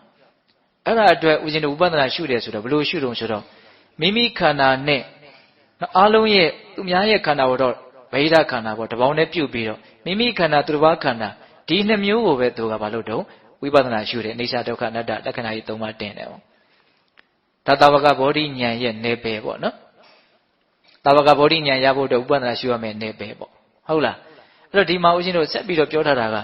ရှင်မမောက္ကလံကဝိပဿနာရှုတဲ့နေရာမှာမိမိခန္ဓာသူတစ်ပါးခန္ဓာရဲ့သဘာဝတွေကိုရှုတော့အကုန်လုံးလုံးစိပတ်စိရှုတာမဟုတ်ဘူးတဲ့လိုရင်းကြတဲ့နော်တချို့သဘာဝတရားလေးတွေရဲ့အကြောင်းကိုပဲဝိပဿနာရှုတာတဲ့ရှင်သာရိပုတ္တရာကျတော့အဲ့လိုမဟုတ်ဒီတာဝကဗောဓိဉာဏ်ရဖို့အတွက် နော်ရှုရမယ့်ဝိပဿနာရှုွက်ဖြစ်တဲ့မိမိခန္ဓာသူတော်ဘာခန္ဓာရဲ့အကြောင်းကိုရှုတဲ့နေရာမှာအကုန်လုံးလုံးစိတ်ပတ်စိတ်အကုန်လုံးရှုတာဒါမှမဟုတ်သူကကြားနေတာတဲ့အဲ့ဒါကိုနားလေအောင်စာရဲကဘလို့ဥမာပေးလဲဆိုတော့တွေ့ရပါစို့လူတယောက်တောင်ဝေးထောက်ပြီးတော့သွားတယ်နော်တောင်ဝေးထောက်မိတဲ့နေရာနဲ့တောင်ဝေးမထောက်မိတဲ့နေရာနဲ့ဘယ်ဟာကများမလို့မထောက်မိတဲ့နေရာများမှာဗောတောင်ဝေးထောက်မိတဲ့နေရာလေးတွေကနည်းနည်းလေးပေါ့ဟုတ်လားအဲ့ဒါရှင်မောက္ကလန်ရှုတာကအဲ့ဒီတောင်ဝေးထောက်မိတဲ့နေရာလောက်ပဲရှိတယ်တဲ့နော်ရှင်သာရိပုတ္တရာရှုတာကအားလုံးအကုန်လုံးရှုတာတဲ့နော်ဒါကြောင့်မလို့ဘာဖြစ်နေတော့ကြားနေတာ15ရက်တောင်ကြာတာနော်ဒါမှမဟုတ်ရှင်သာရိပုတ္တရာကနော်အရဟတမညာရတ္တဘုံညာရပြီးတဲ့နောက်မှာသူဘလို့သူ့ကိုယ်သူသိလဲဆိုတော့ဖယားနဲ့ပြည့်စေကဗုဒ္ဓကလွဲလို့ရှိရင်ဒီသဘာဝလောကကြီးရဲ့အကြောင်းကိုငါလောက်သိတယ်လို့တရားမှမရှိဘူးလို့သူသိတယ်တဲ့ဟောနော်ပညာရာမှာဣတဲ့နော်ဖယားနဲ့ပြည့်စေကဗုဒ္ဓကလွဲရင်ဘာလဲတော့ငါလောက်သိတယ်လို့တရားမှမရှိဘူးတလူမှမရှိဘူးလို့မှန်မှန်ကန်ကန်သိတယ်တဲ့နော်ဒါကြောင့်ပေးတဲ့ပေါင်းသူတော်ကောင်းတို့ရှင်သာရိပုတ္တရာကဘာဖြစ်နေတော့နောက်ကျနေတာအဲ့ဒီမှာရှင်သာရိပုတ္တရာယဟန္တာဖြစ်တဲ့အကြောင်းကလည်းပဲနော်တမျိုးတစ်ပါးသာစိတ်ဝင်စားတဲ့အကောင်းတယ်အဲ့ရှင်မောက္ကလန်ကတော့ငိုက်မြီးလို့မြတ်စွာဘုရားသွားပြီးတော့တရားဟောလို့ယဟန္တာဖြစ်တယ်အဲ့ရှင်မောက္ကလန်ရှင်သာရိပုတ္တရာယဟန္တာဖြစ်တာကတော့သူများကိုဟောတဲ့တရားကိုသူကဂျားတွေကနာရင်းနဲ့ယဟန္တာဖြစ်တာဗျာဟုတ်လားဟောတာကမြတ်စွာဘုရားဒီပြင်ပုဂ္ဂိုလ်တယောက်ကိုဟောနေတာအဲ့ဒါသူကဂျားတွေကနေနားထောင်ပြီးတော့ယဟန္တာဖြစ်တာဦးဇင်းတို့ရာဇုံမြို့နားမှာတုကရခတ္တဆိုတဲ့ဝတ္တုလှိုင်ဆိုတာရှိတယ်နော်ဝတ္တုဒါလို့ဖြစ်နေတဲ့လှိုင်လားတော့မသိပါဘူးဝတ္တုလှိုင်တယ်နော်အဲ့ဒီထဲမှာဒီကနခပရပိုက်ဆိုတာရှိတယ်နော်လက်သေးချီခြေသေးချီထားတဲ့ပရပိုက်လို့ဆိုရပါစို့အဲ့ဒါကရှင်သာရိပုတ္တရာရဲ့တူအဲ့ဒီပရပိုက်ကအဲ့ဒီပရပိုက်ကိုဟောတာမြတ်စွာဘုရားကနော်ဒီကနခသုတ်တံဆိုတာရှိတယ်အဲ့ဒီသုတ်တံကိုမြတ်စွာဘုရားကအဲ့ဒီပရပိုက်ကိုဟောတဲ့အချိန်မှာရှင်သာရိပုတ္တရာကဘာလုပ်နေတုံးဆိုတော့မြတ်စွာဘုရားကိုရက်လေခတ်ပေးနေတယ်။နောင်နာနေရနေရက်လေခတ်ပေးတယ်။တကယ်တရားဟောနေတာကမြတ်စွာဘုရားကပရပိုက်ကိုဟောနေတာ။အဲ့ဒီပရပိုက်ကရောက်လာပြီးတော့မြတ်စွာဘုရားကိုဘာလျှောက်တုံးဆိုတော့အဲ့ဒီသုတ်တန်လေးကပြောကြလဲလွန်ကောင်းတယ်။နောက်ဘာလျှောက်လဲဆိုတော့မြတ်စွာဘုရားတဲ့တပည့်တော်ကဘယ်လိုအယူဝါဒကိုမှမနှစ်သက်ဘူးဆိုတဲ့အယူရှိပါတယ်တဲ့။နည်းနည်းလေးခေါင်းတော်ရှုပ်မယ်တေချာနားထောင်နော်။ဘယ်လိုအယူဝါဒကိုမှတပည့်တော်မနှစ်သက်ဘူးဆိုတဲ့အယူရှိတယ်တဲ့အဲ့လိုပြောတဲ့အခါကျတော့မြတ်စွာဘုရားကနော်သူ့ရဲ့အမျိုးနွယ်ကအဂိဝတ္တတော့အဂိဝတ္တလို့ပဲခေါ်ပြီးတော့မြတ်စွာဘုရားတရားဟောတယ်အဂိဝတ္တတဲ့အဲ့ဒီဘယ်လိုအယူကိုမှမနှစ်သက်ဘူးဆိုတဲ့အယူရှိတယ်ဆိုတာလေးကိုမင်းမနှစ်သက်ဘူးလားတဲ့မေးတာနော် तू ကဘာဘယ်လိုအယူဆအောင်မှဘယ်လိုအယူဆရှိတာကိုမှ तू မနှစ်သက်ဘူးဆိုတဲ့အယူပဲ तू မှရှိတယ်အဲ့လိုဆိုရင်ဘယ်လိုအယူဆအောင်မှမနှစ်သက်ဘူးဆိုတဲ့မင်းရဲ့အယူကမင်းမနှစ်သက်ဘူးလားတဲ့အဲ့လိုမေးတဲ့ခါကျတော့ तू ဘာပြန်ပြောတုံးဆိုတော့အရှင်ဘုရားတဲ့ဘယ်လိုအယူမှမနှစ်သက်ဘူးဆိုတဲ့အယူနဲ့အဲ့ဒီအယူကိုနှစ်သက်တယ်ဆိုတာအတူတူပါပဲတဲ့ဦးဇင်းအဲ့ဒါကိုဖတ်ပြီးတော့ခေါင်းနေလဲသွားတယ်ဘာမှန်းပြောတာလည်းမသိဘူးဟုတ်လားဘယ်လိုအယူဝါဒကိုမှမနှစ်သက်ပါဘူးဆိုတာနဲ့အဲ့ဒီမနှစ်သက်ဘူးဆိုတာကိုနှစ်သက်တယ်ဆိုတဲ့အယူဟာအတူတူပါပဲတဲ့ပြီးတော့မှဟုတ်သားပဲလို့ဆိုကြပါစို့နော်ဆိုကြပါစို့ငါဘာမှမကြိုက်ဘူးလို့ပြောတယ်တခုထားလိုက်နော်အဲ့ဒီဘာမှမကြိုက်တာကိုပဲငါကြိုက်တယ်လို့ပြောရင်ဘယ်လိုပြောမလို့ဘာမှမကြိုက်ဘူးလို့ပြောတာ ਨੇ အတူတူပဲလေသဘောပေါက်လားငါဘာမှမကြိုက်တာကိုပဲကြိုက်တယ်ကွာလို့ပြောရင်ဘာမှမကြိုက်ဘူးလို့ပြောတာ ਨੇ ပါတော့အတူတူပဲဒါပေမဲ့တခုလဲစဉ်းစားကြည့်အဲ့ဒီဘာမှမကြိုက်ဘူးဆိုတာကိုပဲကြိုက်တယ်လို့ပြောနေလို့ရှိရင်ရှေ့စကားကတိတ်အထိပ်ပဲမရှိလို့ဖြစ်သွားဘာမှမကြိုက်ဘူးဆိုတာကြီးကို तू ဟာကြိုက်နေတယ်ဆိုတော့ဘာမှမကြိုက်တာကြီးကိုကြိုက်နေရလဲမရောက်ဘူးလားကြိုက်တယ်အဓိပ္ပာယ်ဟာမကြိုက်တာအဲ့ဒါတော့ကြိုက်တယ်ပေါ့လဲနေတယ်နော်တေချာနားထောင်တာဟုတ်လားအေးအဲ့တော့ तू ကရှောက်တာတပည့်တော်ကဘယ်လိုအယူဝါဒကိုမှမနှစ်သက်ဘူးဆိုတာကိုပဲတပည့်တော်နှစ်သက်တယ်ဆိုတော့ तू ဘယ်လိုအယူဝါဒကိုမှမနှစ်သက်ဘူးဆိုတဲ့အယူသူ့မှရှိတယ်အောင်အဲ့ဒီတော့မြတ်စွာဘုရားကိုင်းမင်းတို့တက္ကသိုလ်တွေကအဲ့လိုပဲပြောပြီးတော့တဲ့ကိုယ့်အယူကိုလည်းမစွန့်နိုင်ဘူးသူများအယူကိုလည်းမင်းတို့စွန့်လန်းနေတာရှိတယ်တဲ့ဟောပြောပုံလေးနော်ကိုယ့်အယူလည်းပါလေမစွန့်နိုင်ဘူးဒီပြင်အယူကိုလည်းစွန့်နေတာရှိတယ်တဲ့ပြောလို့လားမင်းတို့ပြောနေရတာတဲ့အေးဒါမှငါပြောမယ်တဲ့ဘယ်အယူဝါဒကိုမှမနှစ်သက်ဘူးဆိုတဲ့ပုံကိုယ်တွေဟာလောဘဖြစ်ဖို့တန်ရောစဉ်ဖြစ်ဖို့ပြင်းထန်တဲ့နှစ်သက်မှုတွေဖြစ်ဖို့အတွက်မနှိစက်ဘူးဝေးတယ်တဲ့မဆိုးဘူးပေါ့နော်ဘယ်အယူဝါဒကိုပဲဖြစ်ဖြစ်နှစ်သက်တယ်ဆိုတဲ့အယူတွေလည်းရှိတယ်တဲ့အဲ့ဒီခေတ်က ဘယ်ယူဝါဒဖြစ်ဖြစ်နှစ်သက်တယ်ဆိုတဲ့လူတွေကတော့လောဘဖြစ်ဖို့အတွက်နှစ်သက်ဖို့အတွက်တန်ရောစင်တွေဖြစ်ဖို့အတွက်နီးစပ်တယ်တဲ့အဲ့လိုလဲပြောလိုက်ရောအဲ့ဒီဒီကနခသဘောကျသွားတယ်အော်ငါအယူဆကိုမြတ်စွာဘုရားချီးမွမ်းတယ်ဩအဲ့ဒီလိုသဘောကျနေတော့ရှိသေးမြတ်စွာဘုရားဗာဆက်မိတ်ရှိတုံဆိုတော့အဲ့ကိဝတ္တာတဲ့ငါပြောမယ်ဘယ်လိုယူဝါဒကိုမှငါမနှစ်သက်ဘူးလို့မင်းလှုပ်ထားတယ်ဆိုရင်အယူဝါဒအလုံးကိုနှစ်သက်တယ်ဆိုတဲ့လူတွေနဲ့တချို့အယူကိုနှစ်သက်တယ်တချို့အယူကိုမနှစ်သက်ဘူးဆိုတဲ့လူတွေနဲ့မင်းညင်းရခုံရလိမ့်မယ်တဲ့ငါမှမာနာမင်းတို့ဟာမားလို့ဆိုမင်းညင်းရမယ်ညင်းရပြီဆိုရင်မင်းစိတ်တွေဆင်းရဲမယ်ပင်ပန်းမယ်နော်ဘယ်ယူဝါဒမှမနှစ်သက်ဘူးဆိုတဲ့လူတွေကလည်းပဲအယူဝါဒတွေကိုနှစ်သက်တယ်ဆိုတဲ့လူတွေတချို့နှစ်သက်တယ်တချို့မနှစ်သက်ဘူးဆိုတဲ့လူတွေနဲ့သူတို့လည်းညင်းရလိမ့်မယ်ညင်းရရင်စိတ်ပင်ပန်းမယ်ဆင်းရဲပဲတချို့ပဲနှစ်သက်တယ်ကွာတချို့အယူဆတော့တို့မနှစ်သက်ပါဘူးဆိုတဲ့လူတွေကလည်းပဲဘယ်ယူဝါဒမှမနှစ်သက်ဘူးဆိုတဲ့လူနဲ့အယူဝါဒအလုံးကိုနှစ်သက်တယ်ဆိုတဲ့လူတွေနဲ့သူတို့လည်းဘာလို့ညင်းရလိမ့်မယ်နားလေအောင်နားထောင်တော့ပြောချင်တာကအယူအဆတစ်ခုခုကိုကြိုက်နေပြီဆိုလို့ရှိရင်ကျန်တဲ့အယူအဆရှိတဲ့လူတွေနဲ့ဘာလို့ရမလို့ညင်းရခုံရလိမ့်မယ်တဲ့အဲ့ဒါဆိုလို့ရှိရင်ဘာမလို့စိတ်ပင်ပန်းရမယ်ဆင်းရလိမ့်မယ်ဒါကြောင့်မလို့ညံရှိတဲ့လူတွေကနော်ကိုယ်အယူအဆကိုလည်းနော်မဆွဲလန်းဘူးသူများအယူအဆကိုလည်းမဆွဲလန်းဘူးဘာအယူအဆအောင်မှသူတို့ဆွဲလန်းတာမရှိဘူးတဲ့နော်အဲ့လိုမျိုးညံမရှိတဲ့ပုံကိုယ်တွေကကိုယ်အယူအဆကိုလည်းမစွန့်လန်းနိုင်ဘူးသူများအယူအဆကိုလည်းဆွဲလန်းနေကြတယ်ဆိုလိုတာကဘယ်လိုအယူဝါဒမျိုးကိုမှစွဲမထားရဘူးဒီနေ့မှာအယူဆိုတာကနော်အယူအဆပိုင်းဆိုင်ရာတွေကိုပြောတာပါလူတွေကအတွေးတွေနဲ့တော့ကိုထင်တာကိုပြောကြတာမရှိဘူးလားရှိရဲ့နော်အဲ့ဒီလိုမျိုးမြတ်စွာဘုရားကအယူအဆနဲ့ပတ်သက်ပြီးတော့အဲ့ဒီပရပိုက်ကိုဟောပြပြီးတော့လိုရင်းကြတဲ့တရားဒေသနာဆက်ပြီးတော့ဟောတယ်အဲ့ဒါကဘာလဲဆိုတော့ဝတ္တနော်အဂိဝတ္တတဲ့ငါပြောပြမယ်ဒီယုတ်ခန္ဓာကိုယ်ကြီးဟာနော်သတ္တုမဟာဗုဒ္ဓေကောပရိယာဘောတေဇောဝါယောဓာတ်ကြီးလေးပါးနဲ့တိဆောက်ထားတယ်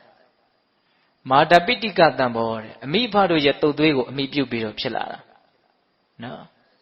ဩရဏကုမ္မာတံဩရဏကုမ္မာတုပစီယောတဲ့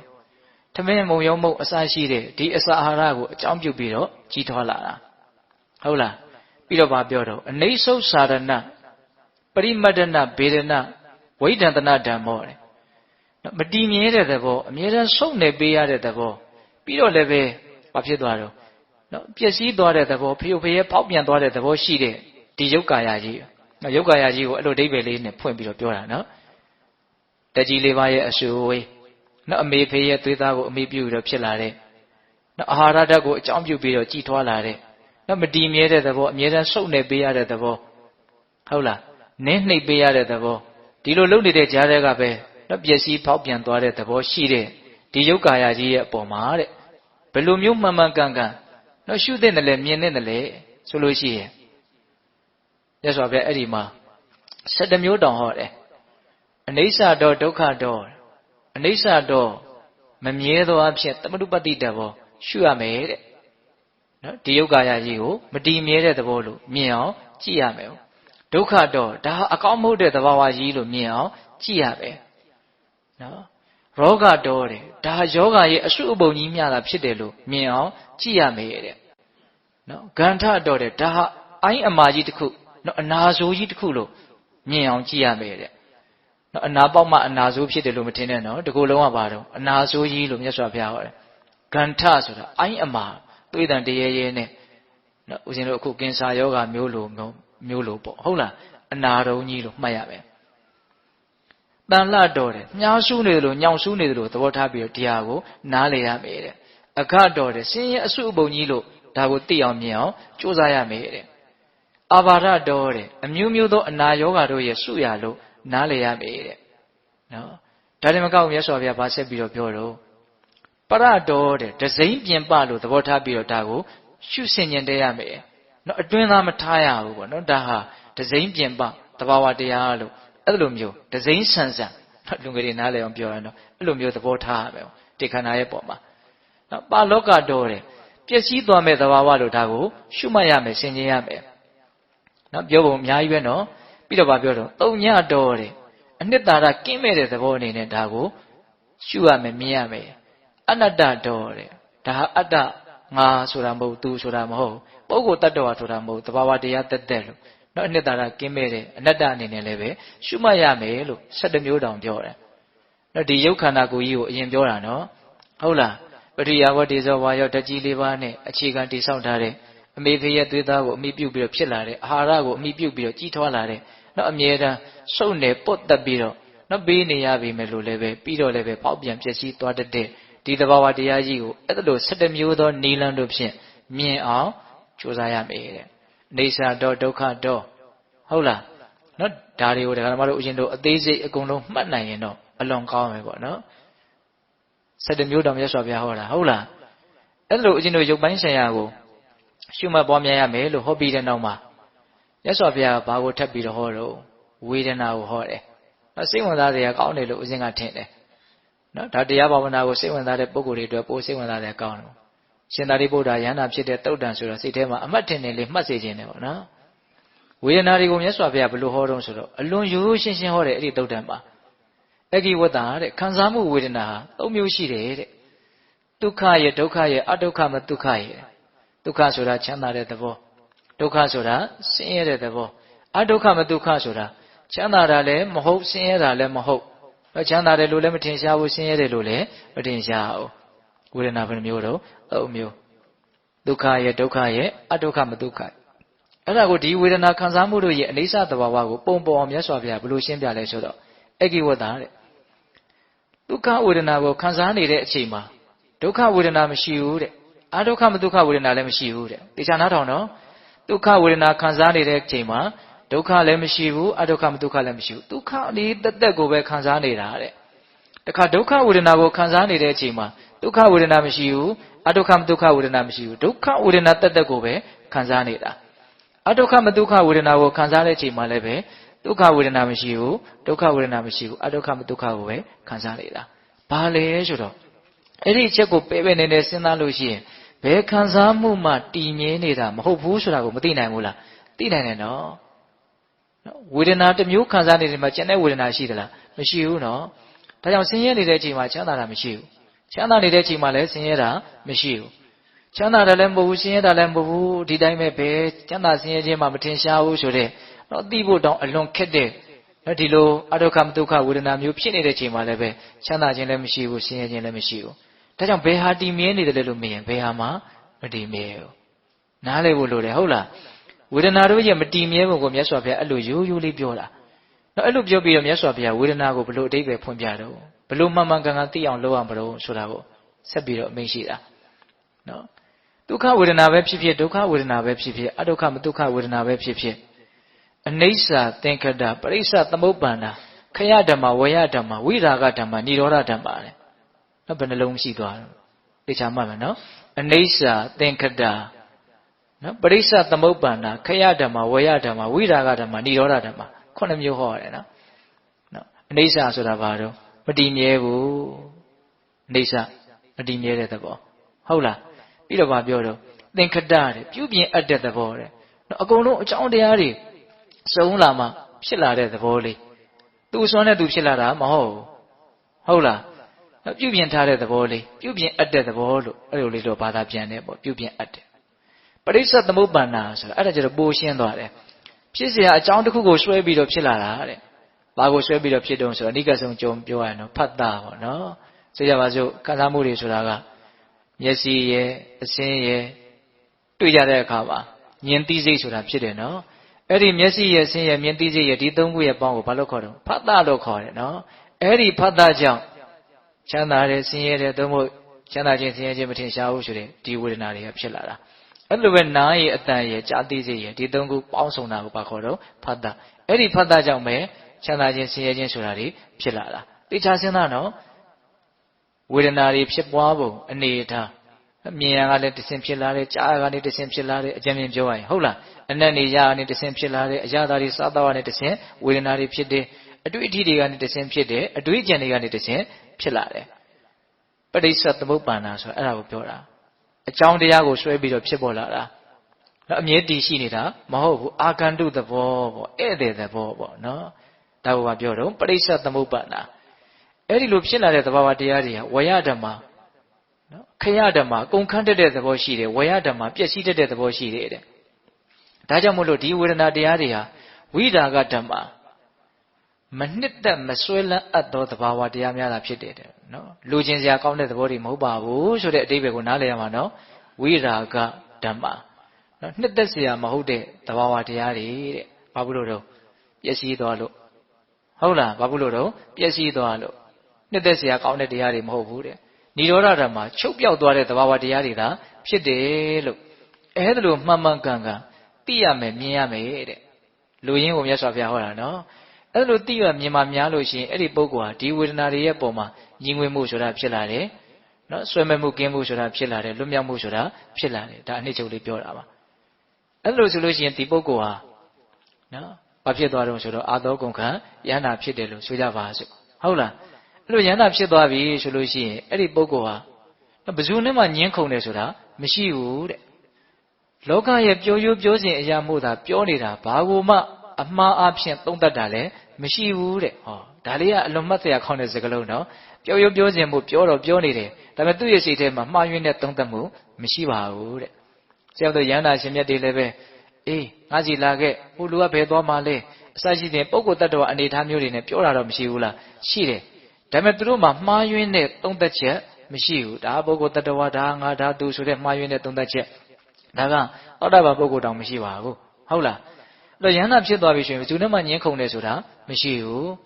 းနော်သူပြောတာတွေတော့ပြောတာရှိတယ်ဒါပေမဲ့မှားယွင်းတဲ့သုံးသပ်မှုသူ့မှာမရှိဘူးအဲ့ဒီလိုမျိုးမြတ်စွာဘုရားဟောတဲ့အခါကျတော့အဲ့ဒီဒီကနခပရပိုက်ကသောတာပန်ဖြစ်သွားတယ်နောင်နာကရက်လေခတ်ပြီးတော့ပေးနေတဲ့ရှင်သာရိပုတ္တရာအလောင်းလျာဖြစ်တဲ့နော်ဥပါတိတနော်မထေမြတ်ရှင်သာရိပုတ္တရာဖြစ်သွားပြီပေါ့လေအဲ့ဒီကြတော့ဟုတ်လားသူကဘာဖြစ်သွားတော့ဆိုတော့ယန္တာဖြစ်သွားတယ်ဘလို့လုတ်ပြီးတော့သူကယန္တာဖြစ်သွားတော့ဆိုသူ့ရဲ့အတွေးလေးကိုလည်းပဲအဲ့ဒီထဲမှာမှတ်တမ်းတင်ထားတာပါတယ်ဩငါတို့ရဲ့မြတ်စွာဘုရားကနော်ထိုတရားတွေကိုထူးသောဉာဏ်ဖြင့်သိပြီးတော့နော်မစွဲလန်းဖို့အတွက်ဟောတာပါလားဟုတ်လားငါတို့ရဲ့မြတ်စွာဘုရားထိုတရားတွေကိုထူးသောဉာဏ်ဖြင့်သိပြီးတော့စွန့်လွတ်ဖို့ရဲ့အလို့ငါတရားကိုဟောတာပါလားဟောလူရင်းကောင်းလုပ်ချက်ချပုံလေးကိုသတိထားကြကောင်းတယ်နော်မြတ်စွာဘုရားတရားဟောတယ်ဆိုတာဘာလဲဒီသဘာဝတရားတွေရဲ့အကြောင်းကိုထူးသောဉာဏ်ဖြင့်သိပြီးတော့ထူးသောဉာဏ်ဖြင့်သိတယ်ဆိုတာလွယ်အောင်ပြောရရင်မှန်မှန်ကန်ကန်သိပြီးတော့ဟုတ်လားဒါကိုမှန်မှန်ကန်ကန်သိပြီးတော့ဘာအတွက်တရားဟောတော့မစွဲလန်းဖို့နော်မတက်မဲ့ဖို့ဒါအတွက်မြတ်စွာဘုရားတရားဟောတ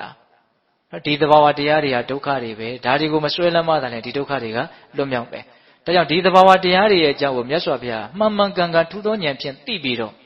မစွဲလန်းဖို့ရန်အလို့ငါဘာလို့တော့တရားဟောတာပါလားလို့အဲ့လိုဆင်ញင်ရင်းနဲ့အာသောကုန်ခံယန္တာဖြစ်တယ်တဲ့ရှင်သာရိပုတ္တရာယန္တာဖြစ်ပုံကလေးဟုတ်လားဒါကြောင့်ဦးဇင်းတို့ပေးတဲ့ပေါင်းသူတော်ကောင်းတို့နော်ရှင်သာရိပုတ္တရာမထေမြတ်ရဲ့နော်ဆူတောင်းကစပြီးတော့ဒါဦးဇင်းတို့ပြစ္ဆခအနေအထားလေးကိုပြောပြတာဆက်ပြီးတော့ဦးဇင်းဗာပြောခြင်းတို့နော်နောက်နေ့မှာပြောမယ်ရှင်သာရိပုတ္တရာရဲ့အကြောင်းအရာတွေကအလွန်များတယ်သူဟောခဲ့တဲ့တရားလေးတွေကိုလည်းဦးဇင်းကပြောခြင်းတယ်နော်အရှင်မြတ်ကြီးနှစ်ပါးဆွေးနေတဲ့အကြောင်းတွေကိုလည်းပြောခြင်းတယ်အဲ့တော့ဒီနေ့ကျန်တဲ့အချိန်လေးမှာဦးဇင်းကဗာဆက်ပြောခြင်းလို့ဆိုတော့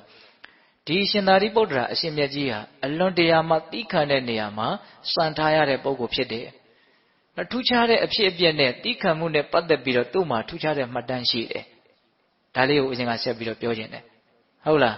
းသူယန္တာဖြစ်ပြီးဆိုတော့သူ့ရဲ့ညီတော်တွေနှမတော်တွေအကုန်လုံးကိုသူယမ်းပြုတ်ပေးတာရှိတယ်အဲ့ဒါတွေကိုနောက်တစ်ချိန်ကြာမှာပဲဦးဇင်းတို့ပြောပါမယ်ဟုတ်လားလောလောဆယ်ဘာပြောခြင်းလို့ဆိုတော့သူ့ရဲ့သိခံနိုင်တဲ့နော်အနေအထားနဲ့ပတ်သက်ပြီးတော့ကြော်ကြားမှုပေါ့လူလောကရဲ့တရားဓမ္မအတိုင်းဝိုင်းမှာကိုပဲရှင်သာရိပုတ္တရာအလွန်သိခံတဲ့အလွန်သိခံတဲ့ဆိုတဲ့ဟာကကြော်ကြားတယ်လို့ဆိုတယ်ဒါကြောင့်ဒီနေ့တော့ပုံနာတယောက်ကဘယ်သူကဘလောက်သိခံနိုင်တာတော့ဘယ်သူဖြစ်ဖြစ်စိတ်တူစရာတွေ့ရင်စိတ်တူမှာမတူစရာမတွေ့သေးလို့မတူတာပ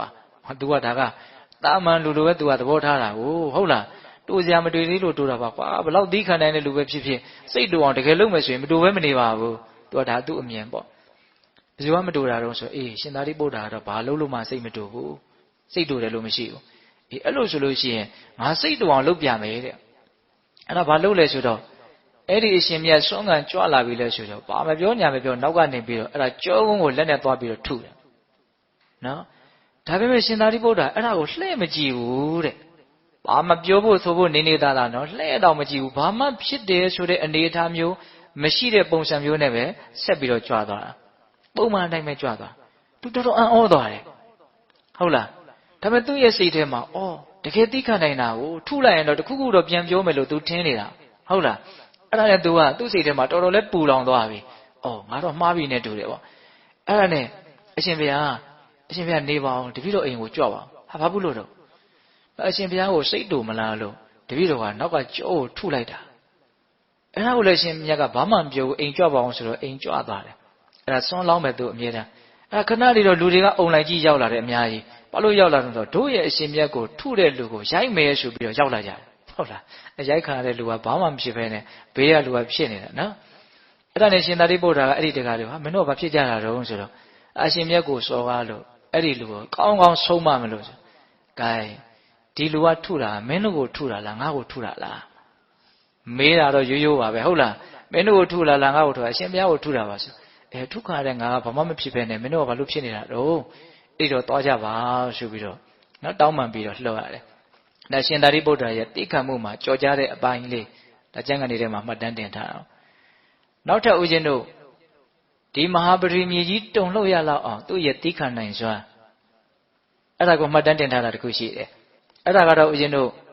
့နော်လွန်ခဲ့တဲ့9 နှစ်10နှစ်လောက်တုန်းကတိဟနာရသုတ်တံဆိုပြီးတော့ဦးဇင်းတို့ဟောဖို့ပါတယ်ဟုတ်လားတိဟနာဒဆိုတာချင်းသေးဟောက်တန်လို့အဓိပ္ပာယ်ရတယ်နော်ဒီအကြောင်းအရာလေးကိုလည်းဦးဇင်းကအကျဉ်းမြင်လေးပြောပြခြင်းတယ်နော်ရှင်သာရိပုတ္တရာကိုရမြတ်ကြီးရဲ့တိခဏနိုင်တဲ့စွမ်းရည်ကိုတရားတော်တို့ဦးဇင်းတို့တွေကြည်ညိုစေရနော်စိတ်ထဲကအားကြစေရဒီလိုမျိုးမှန်မှန်ကန်ကန်သိမြင်မှုနဲ့ကြည်ညိုကြမယ်အားကြကြမယ်ဆိုရင်လည်းပဲအများကြီးကုသိုလ်ကောင်းမှုတိုးတယ်မရှိဘူးလားရှိရနော်အဲ့တော့ဒါကဘာပြောထားတော့ဆိုတော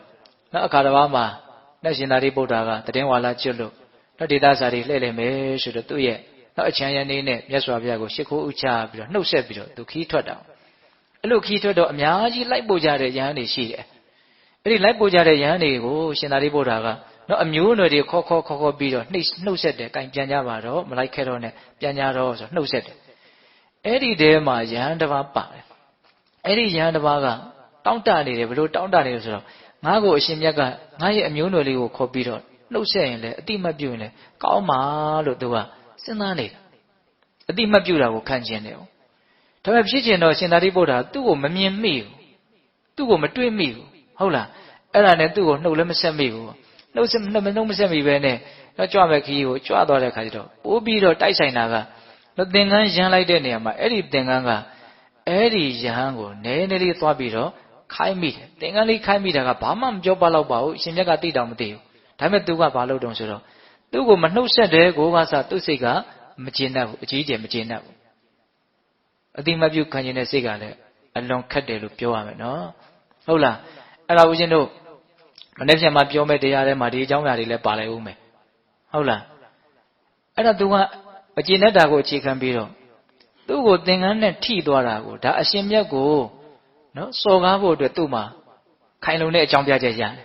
ဘာလို့တုံဆိုတော့အဲ့ဒါမြတ်စွာဘုရားကြီးကိုသွားပြီးတော့မြတ်စွာဘုရားရှင်သာရိပုတ္တရာကိုရောမြတ်ကငါဟာအက္ခတာဝကဖြစ်တယ်ဆိုတဲ့သဘောမျိုးနဲ့တပည့်တော်ရဲ့နှပန်းကိုပွင့်မတက်ဟုတ်လားသင်္ကန်းနဲ့ရိုက်ပုတ်ပြီးတော့ထွက်သွားတာတောင်းပန်ကောင်းမှမသိဘူးအဲ့လိုသွားလျှောက်တာမြတ်စွာဘုရားကသိတော်မူတယ်ဒီအကြောင်းအရာကိုအကြောင်းပြုပြီးတော့သာရိပုတ္တရာ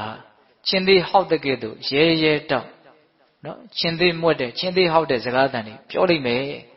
အဲ့ဒါကိုမြတ်စွာဘုရားသိတော်မူတဲ့အတွက်ကြောင့်နားမှာရှိတဲ့ယဟန်တစ်ပါးကိုကိုင်းအဲ့လိုဆိုလို့ရှိရင်ရှင်သာရိပုတ္တရာကိုသွားပြီးတော့ခေါ်ကြည့်အောင်ဒါဖြည့်ရှင်းဖို့လိုတယ်အဲ့ဒီမှာဦးဇင်းတို့ရှင်အာနန္ဒာနဲ့ရှင်မောဂ္ဂလန်ကမြတ်စွာဘုရားဟာရှင်သာရိပုတ္တရာဒီလိုမလုပ်ဘူးဆိုတာကိုသိတယ်သိရနဲ့ခေါ်ခိုင်းတာဟာအကြောင်းလို့ရှိတယ်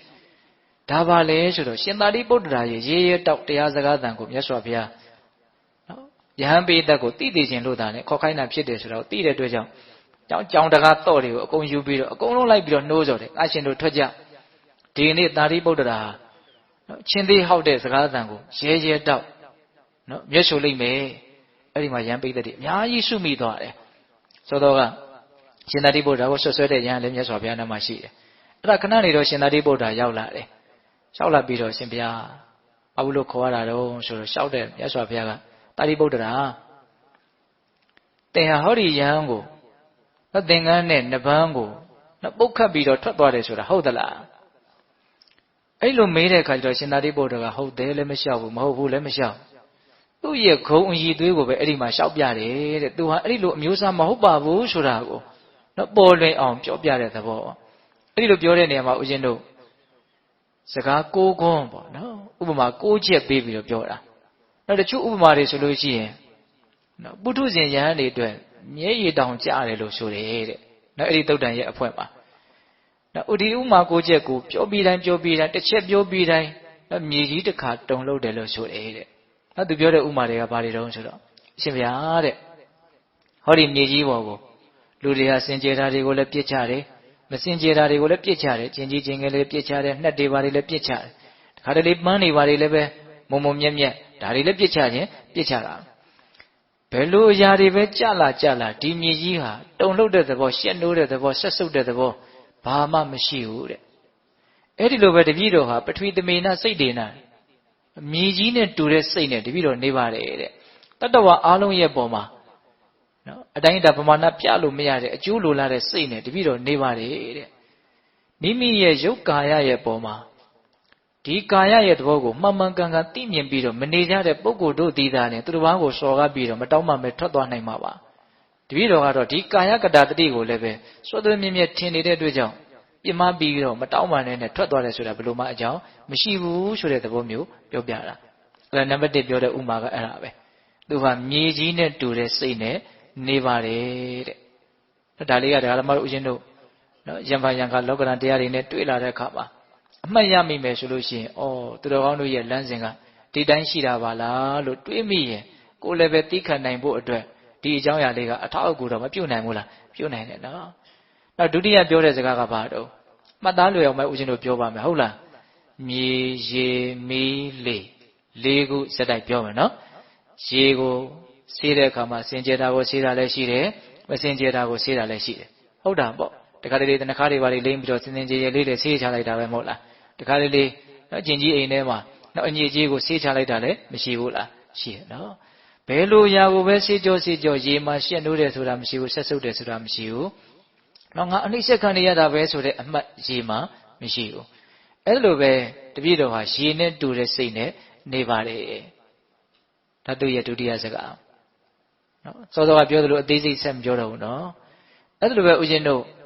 ့မီးဟာစင်ကြယ်တာကိုရှုရင်လည်းလောင်းမယ်မစင်ကြယ်တာကိုရှုရင်လည်းလောင်းမယ်ဘာမှရွေးချယ်မှုမရှိဘူးသူလည်းပြစ်ချလိုက်တာမှန်သမျှသူအကုန်ပေါင်းကျွမ်းပြလိုက်မှာပဲသူမှဒီမစင်ကြယ်တာတွေကိုရောင်းအားလို့ရွှန်ရှားဆက်ဆုပ်တယ်ဆိုတာမရှိဘူးအဲ့လိုပဲတေသောသမေနနော်မီးနဲ့တူတဲ့စိတ်နဲ့သူနေပါတယ်အားလုံးရဲ့ပုံမှာသိခံထားရတယ်ပေါ့ဘာမှထူးခြားမှုမရှိဘူးကောင်းတာလုပ်လို့လည်းပဲစိတ်ထဲမှာတက်ကြွတယ်မရှိဘူးမကောင်းတာလုပ်လို့လည်းပဲစိတ်ထဲမှာနော်ခရခက်တယ်ဆိုတာမရှိဘူးနော်တရားဓမ္မတို့ဦးဇင်းတို့ရဲ့ဘဝကနော်ဒီအနေထားမျိုးနဲ့လှမ်းပြီးတော့ရှင်းမဲ့ဆိုရင်အလွန်ဝေးကွာတာကိုမတွေ့ရဘူးလားကောင်းတာနဲ့တွေ့တော့လည်းပဲကျင့်တတ်မှုနဲ့အရန်တုံလို့ရတယ်ဒါလည်းပင်ပန်းဆင်းရဲခြင်းပဲတကယ်ကဟုတ်လားမကောင်းတာနဲ့တွေ့တော့လည်းပဲမကျင့်တတ်မှုနဲ့တုံလို့ရတယ်နော်ကျင့်တတ်မှုနဲ့တုံလို့ရတာနဲ့မကျင့်တတ်မှုနဲ့တုံလို့ရတာနဲ့တော့ညီမျှထားနိုင်တယ်လို့ကိုမရှိရအောင်အာယုန်နေနဲ့တွေ့တိုင်းဟိုဘက်မလှုပ်ဒီဘက်လှုပ်ဒီဘက်မလှုပ်ဟိုဘက်လှုပ်တနည်းနည်းနဲ့တော့ဘာဖြစ်နေတော့လှုပ်နေတယ်ဟုတ်တယ်မဟုတ်လားဒီအရှင်မြတ်ကြီးတွေကြတော့လှုပ်တယ်ဆိုတာမရှိဘူးဒီတိုင်းပဲဒါကိုတာတိကုံလို့လည်းပဲခေါ်တယ်ပေါ့နော်ပြီးတော့မှပြောတော့လေဟာစင်ကြယ်တာကိုလည်းတိုက်တယ်မစင်ကြယ်တာကိုလည်းတိုက်တယ်ဘာလို့ပဲတိုက်ရလို့မှလေမှာရှက်နိုးတဲ့သဘောဆက်ဆုပ်တဲ့သဘောအနှိမ့်ဆက်ခံရတယ်ဆိုတဲ့သဘောရေမှာလေမှာမရှိဘူးအဲ့လိုပဲလေနဲ့တူတဲ့စိတ်နဲ့တပည့်တော်နေပါတယ်တဲ့ဒါတက်ကြီးလေးပါဥမာပေးရနော်ဟုတ်လားပထဝီအာဘောတေဇောဝါယောတက်ကြီးလေးပါဥမာပေးတာနောက်၅ခုမြောက်ပေးတဲ့ဥမာကဘာလဲဆိုတော့ဖုံတုပ်အဝတ်နော်အိမ်မှာဖုံတုပ်ဖို့ထားတဲ့အဝတ်စုံနော်သူကလည်းပဲစင်ကြယ်တာကိုကြားရင်လည်းပဲတုတ်ချင်တုတ်လိုက်တာမစင်ကြယ်တာတွေကိုလည်းတုတ်ချင်တုတ်ပလိုက်တာပဲရွေးချယ်နေတယ်လို့မရှိဘူးနော်ဒီအဝတ်စုပ်ကိုဘယ်သူမှငဲ့နေတယ်လို့လည်းမရှိဘူးတုတ်ချင်တာကိုတုတ်ပဲဟုတ်လားဘာကိုတုတ်လို့မှဒီဖုံတုတ်တဲ့အဝတ်ကနော်ရှက်နိုးတဲ့သဘောရွံရှားတဲ့သဘောအနှိမ့်ဆက်ခံတဲ့သဘောသူ့မှာမရှိပါဘူးအဲ့လိုပဲဖုံတုတ်အဝတ်နဲ့တူတဲ့စိတ်နဲ့သူနေပါတယ်တဲ့ဘာပဲဖြစ်ဖြစ်ပေါ့သူ့မှာတုံလုံးမှုမရှိဘူး၅မျိုးရှိသွားပြီနော်အေးဒါကဥစဉ်တို့နော်ဓာတိကုံကိုထင်ရှားပြတဲ့ဒေသနာလို့လည်းဆိုနိုင်တယ်ပေါ့နော်ဒီတိုင်းပဲဆိုတဲ့အတိတ်ပဲဒါကတော့ဥစဉ်တို့ပုထုဇဉ်တွေအနေနဲ့ကတော့ဘလို့မှစဉ်းစားလို့မရတဲ့အနေအထားမျိုးရှိနေမယ်လို့ထင်ပါတယ်ဟုတ်လားအေးနောက်6ခုမြောက်ပြောတဲ့ဥမာကဘာလို့ဆိုတော့နော်ဒွန်စန္ဒာနော်ဒွန်စန္ဒာအောင်းရန်စားတော့ရတဲ့ပုဂ္ဂိုလ် ရွယ်ငယ်လေးတွေတောင်းကြံစားတော့တာတချို့ရှိတယ်နော်အဲ့ဒါမျိုးတဲ့ရွာတွေကိုတောင်းရမို့သွားတဲ့အခါမှာနော်စုပ်ပြတ်တတ်နေတဲ့အဝတ်ကိုဝတ်ခွက်ကိုလက်ဆွဲပြီးတော့သွားတယ်သွားရင်သူတို့ဘလို့စိတ်နဲ့သွားမှာတော့နှိမ့်ချတဲ့စိတ်နဲ့ပဲသွားမယ်တက်ကြွတဲ့စိတ်နဲ့သွားတာမရှိဘူးတဲ့အဲ့လိုပဲသူဟာနှိမ့်ချတဲ့စိတ်နဲ့ပဲလောကကြီးမှာနေပါတယ်တဲ့နော်ဒွန်ဆန္ဒနဲ့ဥမာပေးတာနော်သူကိုသူဟုတ်လားနောက်ဦးဇင်းတို့ခုနှစ်ခုမြောက်ပေးတဲ့ဥမာကဘာပြောလို့ဆိုတော့ဥကြိုကျိုးတဲ့နွားလာတဲ့နွားကြီးတွေကောင်အလွန်လိမ့်မာတယ်ကောင်းကောင်းဆုံးမပြီးသားဖြစ်တယ်ဒီလိုအလွန်လိမ္မာရင်ကြီးပြီးသားဖြစ်တဲ့နွားကြီးကဥကြိုကလည်းဘာဖြစ်နေလဲကျိုးနေသေးတယ်တဲ့အဲ့တော့ဒီနွားကြီးကဘယ်ကိုသွားလို့မှဘယ်သူ့ကိုနှိပ်စက်မယ်နော်ခွာတရက်ရဲ့ဂျိုးတစ်ထောင်လောက်တာမျိုးသူ့မှာမရှိဘူးအလွန်နှိမ့်ချတဲ့စိတ်နဲ့နော်အလွန်ရင်ကြီးတဲ့စိတ်နဲ့သူကဘာလို့ပေါ်လာနေထိုင်တယ်အဲ့လိုပဲဥကြိုကျိုးတဲ့နွားလားနဲ့တူတဲ့စိတ်နဲ့သူနေပါတယ်တဲ့ဒါကမာနကင်းကွာတဲ့အနေအထားမျိုးလောကကြီးရဲ့အပေါ်မှာဆက်ဆံမှုမှာဘာမောက်ကြွမှုမှာမရှိဘူးပေါ့ဟုတ်လားခုလူတွေကတွေ့သမျှလူကိုထင်သေးတယ်ကိုဆရာကြီးလို့ထင်တယ်ဒီအမြင်ဒီအတွေးတွေကလူသားမနေမှာနော်အကြောင်းမျိုးကြောင့်ရှိမနေဘူးလားရှိနေရနော်ဟုတ်လားဒီစိတ်ထားမျိုးတွေထားနိုင်ဖို့ဆိုတာကတမင်တကာကိုစ조사အထုတ်ပြီးတော့တွေးယူမှသာလေဩဟုတ်ပါလားဆိုတာမျိုးဖြစ်တာတာမန်အဖြစ်ဆိုရင်တော့ဒီစိတ်ထားမျိုးရှိဖို့မလွယ်ဘူးနော်ဒွန်ဆန္ဒနဲ့တူတဲ့စိတ်ဥကြိုကျိုးတဲ့နွားလားနဲ့တူတဲ့စိတ်တဲ့ဒါဥမာပေးတာနောက်တစ်ခုပေးတဲ့ဥမာကတော့ဦးဇင်းတို့နော်ဒီယုတ်ကာယကြီးနဲ့ဓာတ်ရိုက်ပတ်သက်တယ်အဲ့ဒီဥစ္စာကတော့နော်ရှေ့ကဥပမာတွေတက်တောင်ဦးဇင်းကဖတ်ကြည့်တဲ့အခါမှာစိတ်ထဲမှာပိုးပြီးတော့တောင်နော်သဘောကျသေးတယ်သူကဘာပြောထားတုံးဆိုတော့နော်လှကျင်ပါကျင်တဲ့အရွယ်လေးလူလင်ပြိုလုံးမပြိုလေးနော်ရေမိုးချိုဖီးလိန်ပြင်ဆင်ပြီးကစားမှာတစုံတစ်ယောက်ကအနိုင်အထက်ပြုတ်ပြီးတော့နော်ခွေးသေးကောင်ဘုတ်အပိုင်းစားသို့မဟုတ်မွေးသေးကောင်ဘုတ်အပိုင်းစားသို့မဟုတ်လူသေးကောင်ဘုတ်အပိုင်းစားနော်လောက်တစ်ဖွားဖွားကြားပြီးတော့အနန္တတည်းဆိုးဝါးနေတယ်ဒီအပုတ်အပိုင်းအစကိုတခါတည်းအတင်းအဓမ္မချုပ်ကန်ပြီးတော့သူ့ရဲ့လေပင်ကိုဆွဲပေးလိုက်မယ်ဆိုလို့ရှိရင်ဒီလူကဘယ်လိုခံစားရမလဲအလွန်ရှက်မယ်ပေါ့ဒါကြီးနဲ့လူကြားထဲသွားလို့ရမလားမရဘူးဒါကြီးကိုအလွန်ဆက်ဆုပ်တယ်ဒါကြီးကိုအလွန်လဲယွန်းတယ်ပေါ့အဲ့ဒီလူလင်ပြိုလုံးမပြိုဟာဒီအကောင်ဘုတ်ဖြင့်ရှက်နိုးသလိုဆက်ဆုပ်သလိုယွန်းရှားသလိုတဲ့တပည့်တော်ဟာတပည့်တော်ခန္ဓာကိုယ်ကြီးကိုရှက်တယ်ဆက်ဆုပ်တယ်ယွန်းတယ်တဲ့အဲ့ဒီလိုစိတ်နဲ့နေတယ်တဲ့ကဲဒီကနေ့မတို့ဦးရှင်တို့ဒါကြတော့အများကြီးစဉ်းစားတယ်ကောင်းသွားပြီနော်ကာယကတတတိဘလောက်ထင်းနေတယ်လဲဆိုတာကိုစဉ်းစားဖို့ပေါ့နော်အယိုးကိုအမာကနေရာမှာစိုက်ဆောက်ပြီးတော့အသားအသွေးနဲ့လိမ့်ကြံပြီးတော့နော်အကျိုးတွေနဲ့ဖွဲ့ရှက်ပြီးတော့အရည်သူရေပါးနဲ့အုပ်ပြီးတော့တိဆောက်ထားတဲ့ဒီခန္ဓာအိမ်ရဲ့အတွင်းမှာရှိတဲ့အနေအထားတွေပြည့်ပြည့်စုံစုံသိတဲ့မြင်တတ်မယ်ဆိုလို့ရှိရင်နော်ဒီလိုလျှောက်ထားတာကိုပို့ပြီးတော့နားလည်နိုင်လိမ့်မယ်ဟုတ်တယ်မဟုတ်လားနော်အကောင်ဘုတ်ကိုလေပင်ဆွဲခံရတဲ့လူလင်ပြိုလုံးမပြိုမျိုးလိုကိုဖြစ်နေတယ်တဲ့သူ့ရဲ့စိတ်ကဘုဇုခန္ဓာကိုယ်နဲ့ပတ်သက်ပြီးတော့ဖြစ်နေတာသူ့ခန္ဓာကိုယ်နဲ့ပတ်သက်ပြီးတော့ဖြစ်နေတာနော်တော့ကာယကတတတိမထင်တဲ့ပုဂ္ဂိုလ်တို့ဒီသာလဲသူတော်ဘာကိုစော်ကားပြီးတော့မတောင်းပါမယ်ထွက်သွားလိမ့်မယ်ကာယကတတတိထင်တဲ့လူဟာအဲ့လိုလုပ်เสียအကြောင်းမရှိဘူးတဲ့ဒါကကာယကတတတိနဲ့ပတ်သက်ပြီးတော့ပြောတာနောက်ဆုံးပေးတဲ့ဥမာလေးကလည်းပဲကာယကတတတိနဲ့ပတ်သက်ပြီးတော့ပြောတယ်လို့ပဲဆိုရမယ်အဲ့ဒါကဘာလဲဆိုတော့ခေါင်းပေါ်မှာအမဲစီအိုကြီးတို့ရွက်ထားတယ်အဲ့ဒီအမဲစီအိုကြီးကအပေါ်ကနေနှက်ခမ်းကကြည်ပြီးတော့ရှမ်းကြတာလည်းရှိတယ်နော်အိုကြီးကအဲ့နေတဲ့အတွက်ကြောင့်စိတ်ထွက်ပြီးတော့ရိုးကြနေတာလည်းရှိတယ်အဲ့တော့အမဲစီအိုကြီးကနေပြီးတော့တခါလေရိုးကြလာတဲ့စိတ်ကြလာတဲ့တွေကခေါင်းပေါ်နဲ့စီးဆင်းပြီးတော့နော်မျက်နှာတစ်လျှောက်လေပင်ရင်ဘတ်အကုန်လုံးတစ်ခုလုံးကိုရွှဲရှိုးပြီးတော့နေတယ်တစ်ခုလုံးပါဖြစ်နေစုပ်ပဲ့နေတယ်နော်အဲ့ဒီအမဲစီအိုကြီးခေါင်းပေါ်ရွက်နေရတဲ့လူဟာဒီအမဲစီအိုကြီးနဲ့ဆက်ဆုပ်ယွန်းရှားရှက်နိုးသလိုတပည့်တော်ဟာလည်းတပည့်တော်ခန္ဓာကိုယ်ကြီးနဲ့ပတ်သက်ပြီးတော့ဆက်ဆုပ်နေပါတယ်ယွန်းရှားနေပါတယ်ရှက်တဲ့စိတ်ဖြစ်နေပါတယ်လို့အဲ့လိုလျှောက်တယ်ဆိုလိုတာကဒီခန္ဓာကိုယ်ကြီးကိုနော်ရှံကြနေတဲ့စိတ်ကြနေတဲ့အမဲစီအိုကြီးလို့ဥပမာပေးပြီးတော့လျှောက်ထားတာဒီဥမာကတော့ဟုတ်သေးချာစဉ်းစားကြည့်ရင်အလွန်မှလည်းပဲကွက်တိကြတဲ့ဥမာလို့မဆိုနိုင်ဘူးလားနော်ရှံကြတာရှိတယ်နော်မနခင်မျက်နှာသိရတယ်ဆိုတာဒါရှံကြထားတာတွေကိုမလုပ်ပြရတော့တုတ်တင်ပြရတာရိုးစီးကြတာတွေရှိတယ်ဘေးကနေစိတ်ထွက်နေတာတွေကမရှိဘူးလားရှိတယ်ဒီအနေထားမှန်ရဲ့ပုံမှာသဘောမပေါက်တဲ့တတိမထားတဲ့ပုဂ္ဂိုလ်တို့ဒီသာလင်သူတစ်ပါးကိုစော်ကားပြီးတော့မတောင်းပါမယ်ထွက်သွားလိမ့်မယ်အဲ့ဒီလိုမျိုးစကားကိုကွန်းနော်ချင်းသေးဟောက်တန်ဆိုတာအဲ့ဒါပဲဟုတ်လားတခွန်းပြောပြီးတိုင်းဘာဖြစ်တော့မြေကြီးတုံတယ်လို့ဆိုတယ်ဟုတ်လားအဲ့ဒီလိုမျိုးလဲရှောက်လိုက်ရောအပေးတကြီးတစ်ခုလုံးလဲဒါတိတ်ဆိတ်နေမှာပေါ့နော်အဲ့ အဲ့တော့သောသောကမဟုတ်ဘဲနဲ့ဆွဆွဲတဲ့ယဟန်ကဘလို့မှနေလို့မရတော့ဘူးသူကဟုတ်လားအဲ့ဒီတော့ဘာလုပ်တော့ဆိုတော့အနီးအနားမှာရှိတဲ့မြတ်စွာဘုရားရဲ့နောက်ခြေတော်အစုံကိုပဲသူ့ရဲ့နှစ်ဖူးကိုတင်လိုက်ရတော့လေရှင်ဘုရားတပည့်တော်မိုက်တိအလျောက်နောက်တွေ့ဝေသည့်အလျောက်မလိမ္မာသည့်အလျောက်မဟုတ်မတရားဆွဆွဲမိပါတယ်တပည့်တော်ကိုတိခတ်တော်မူပါဒီတော့မြတ်စွာဘုရားကဗာမင်းရှိတုံဆိုတော့จิตသားတာရိပုတ္တရာတဲ့ဒီမက်ဖို့မမီအချီးနှီးသောယောက်ျားရဲ့ဥကောင်းခုနှစ်စိတ်မကွဲခင်မှာသင်တိခံလိုက်တော့တဲ့ဟုတ်လားရှင်သာရိပုတ္တရာကိုမင်းရှိတာနော်အဲ့တော့ရှင်သာရိပုတ္တရာကပါပြန်လျှောက်တုံဆိုတော့မြတ်စွာဘုရားတဲ့တပည့်တော်တိခံပါလေအဲ့ဒီအရှင်ကသာတယ်တပည့်တော်ကိုတိခံပါစေဆိုသူကတောင်လက်အုပ်ချီပြီးတော့အဲ့ဒီမှာတောင်းပန်သေးတယ်တဲ့ဟောနောက်ရှင်သာရိပုတ္တရာရဲ့စိတ်ဓာတ်ကိုပြောပြတာနော်ဟုတ်လားဒါကြောင့်ပိဿပေါင်းသူတော်ကောင်းတို့တိခံတယ်ဆိုတာကဉာဏ်ပညာကြီးလေတိခံနိုင်လေဆိုတာကဒီနေရာမှာလဲလာပြီးတော့ကွက်တိလာပြီးတော့ကြားတယ်ဘုရားပြည့်စေကဗုဒ္ဓကလွှဲရင်လောကကြီးမှာဉာဏ်ပညာကြီးမားဆုံးဟာဘာလို့လဲရှင်သာရိပုတ္တရာပဲနော်ဒါရှင်သာရိပုတ္တရာလည်းတိခံနိုင်တာကတော့ဘုရားပဲရှိတော့မယ်လို့ပဲပြောဖို့ပဲရှိတယ်ဟုတ်တယ်မို့လားနော်တိခံမှုစွမ်းရည်ကိုပြောပြတာဟုတ်လားဒါကြောင့်ပိဿပေါင်းသူတော်ကောင်းတို့နောက်နေ့များမှာရှင်သာရိပုတ္တရာကိုရမကြီးဟောတဲ့နော်အနင်္ဂနသုတ်တံဆိုတာကိုဦးဇင်းတို့ပြောဖို့ရှိတယ်။ဒါရှင်သာရိပုတ္တရာနဲ့ရှင်မောဂလန်ကိုရမကြီးတို့ရဲ့အချင်းချင်းပြောဆိုခဲ့ကြတဲ့အတွေ့အကြုံတွေအများကြီးရှိတယ်။ပြီးတော့ရှင်သာရိပုတ္တရာပြိဋိဘံစံတဲ့အကြောင်းအမြတ်ဗံကမှာပြောပြီးတော့နောက်ရှင်သာရိပုတ္တရာရဲ့အကြောင်းနှစ်ညဖြစ်မယ်ပေါ့နော်။အဲ့တော့ဒီကနေ့တော့နောက်ရှင်သာရိပုတ္တရာသိခံနိုင်တဲ့စွမ်းရည်ကိုနာယူရင်းနဲ့ပဲနောက်ရှင်သာရိပုတ္တရာတရားတော်အပိုင်း1ကိုအဆုံးသတ်ကြရအောင်ဟုတ်လား။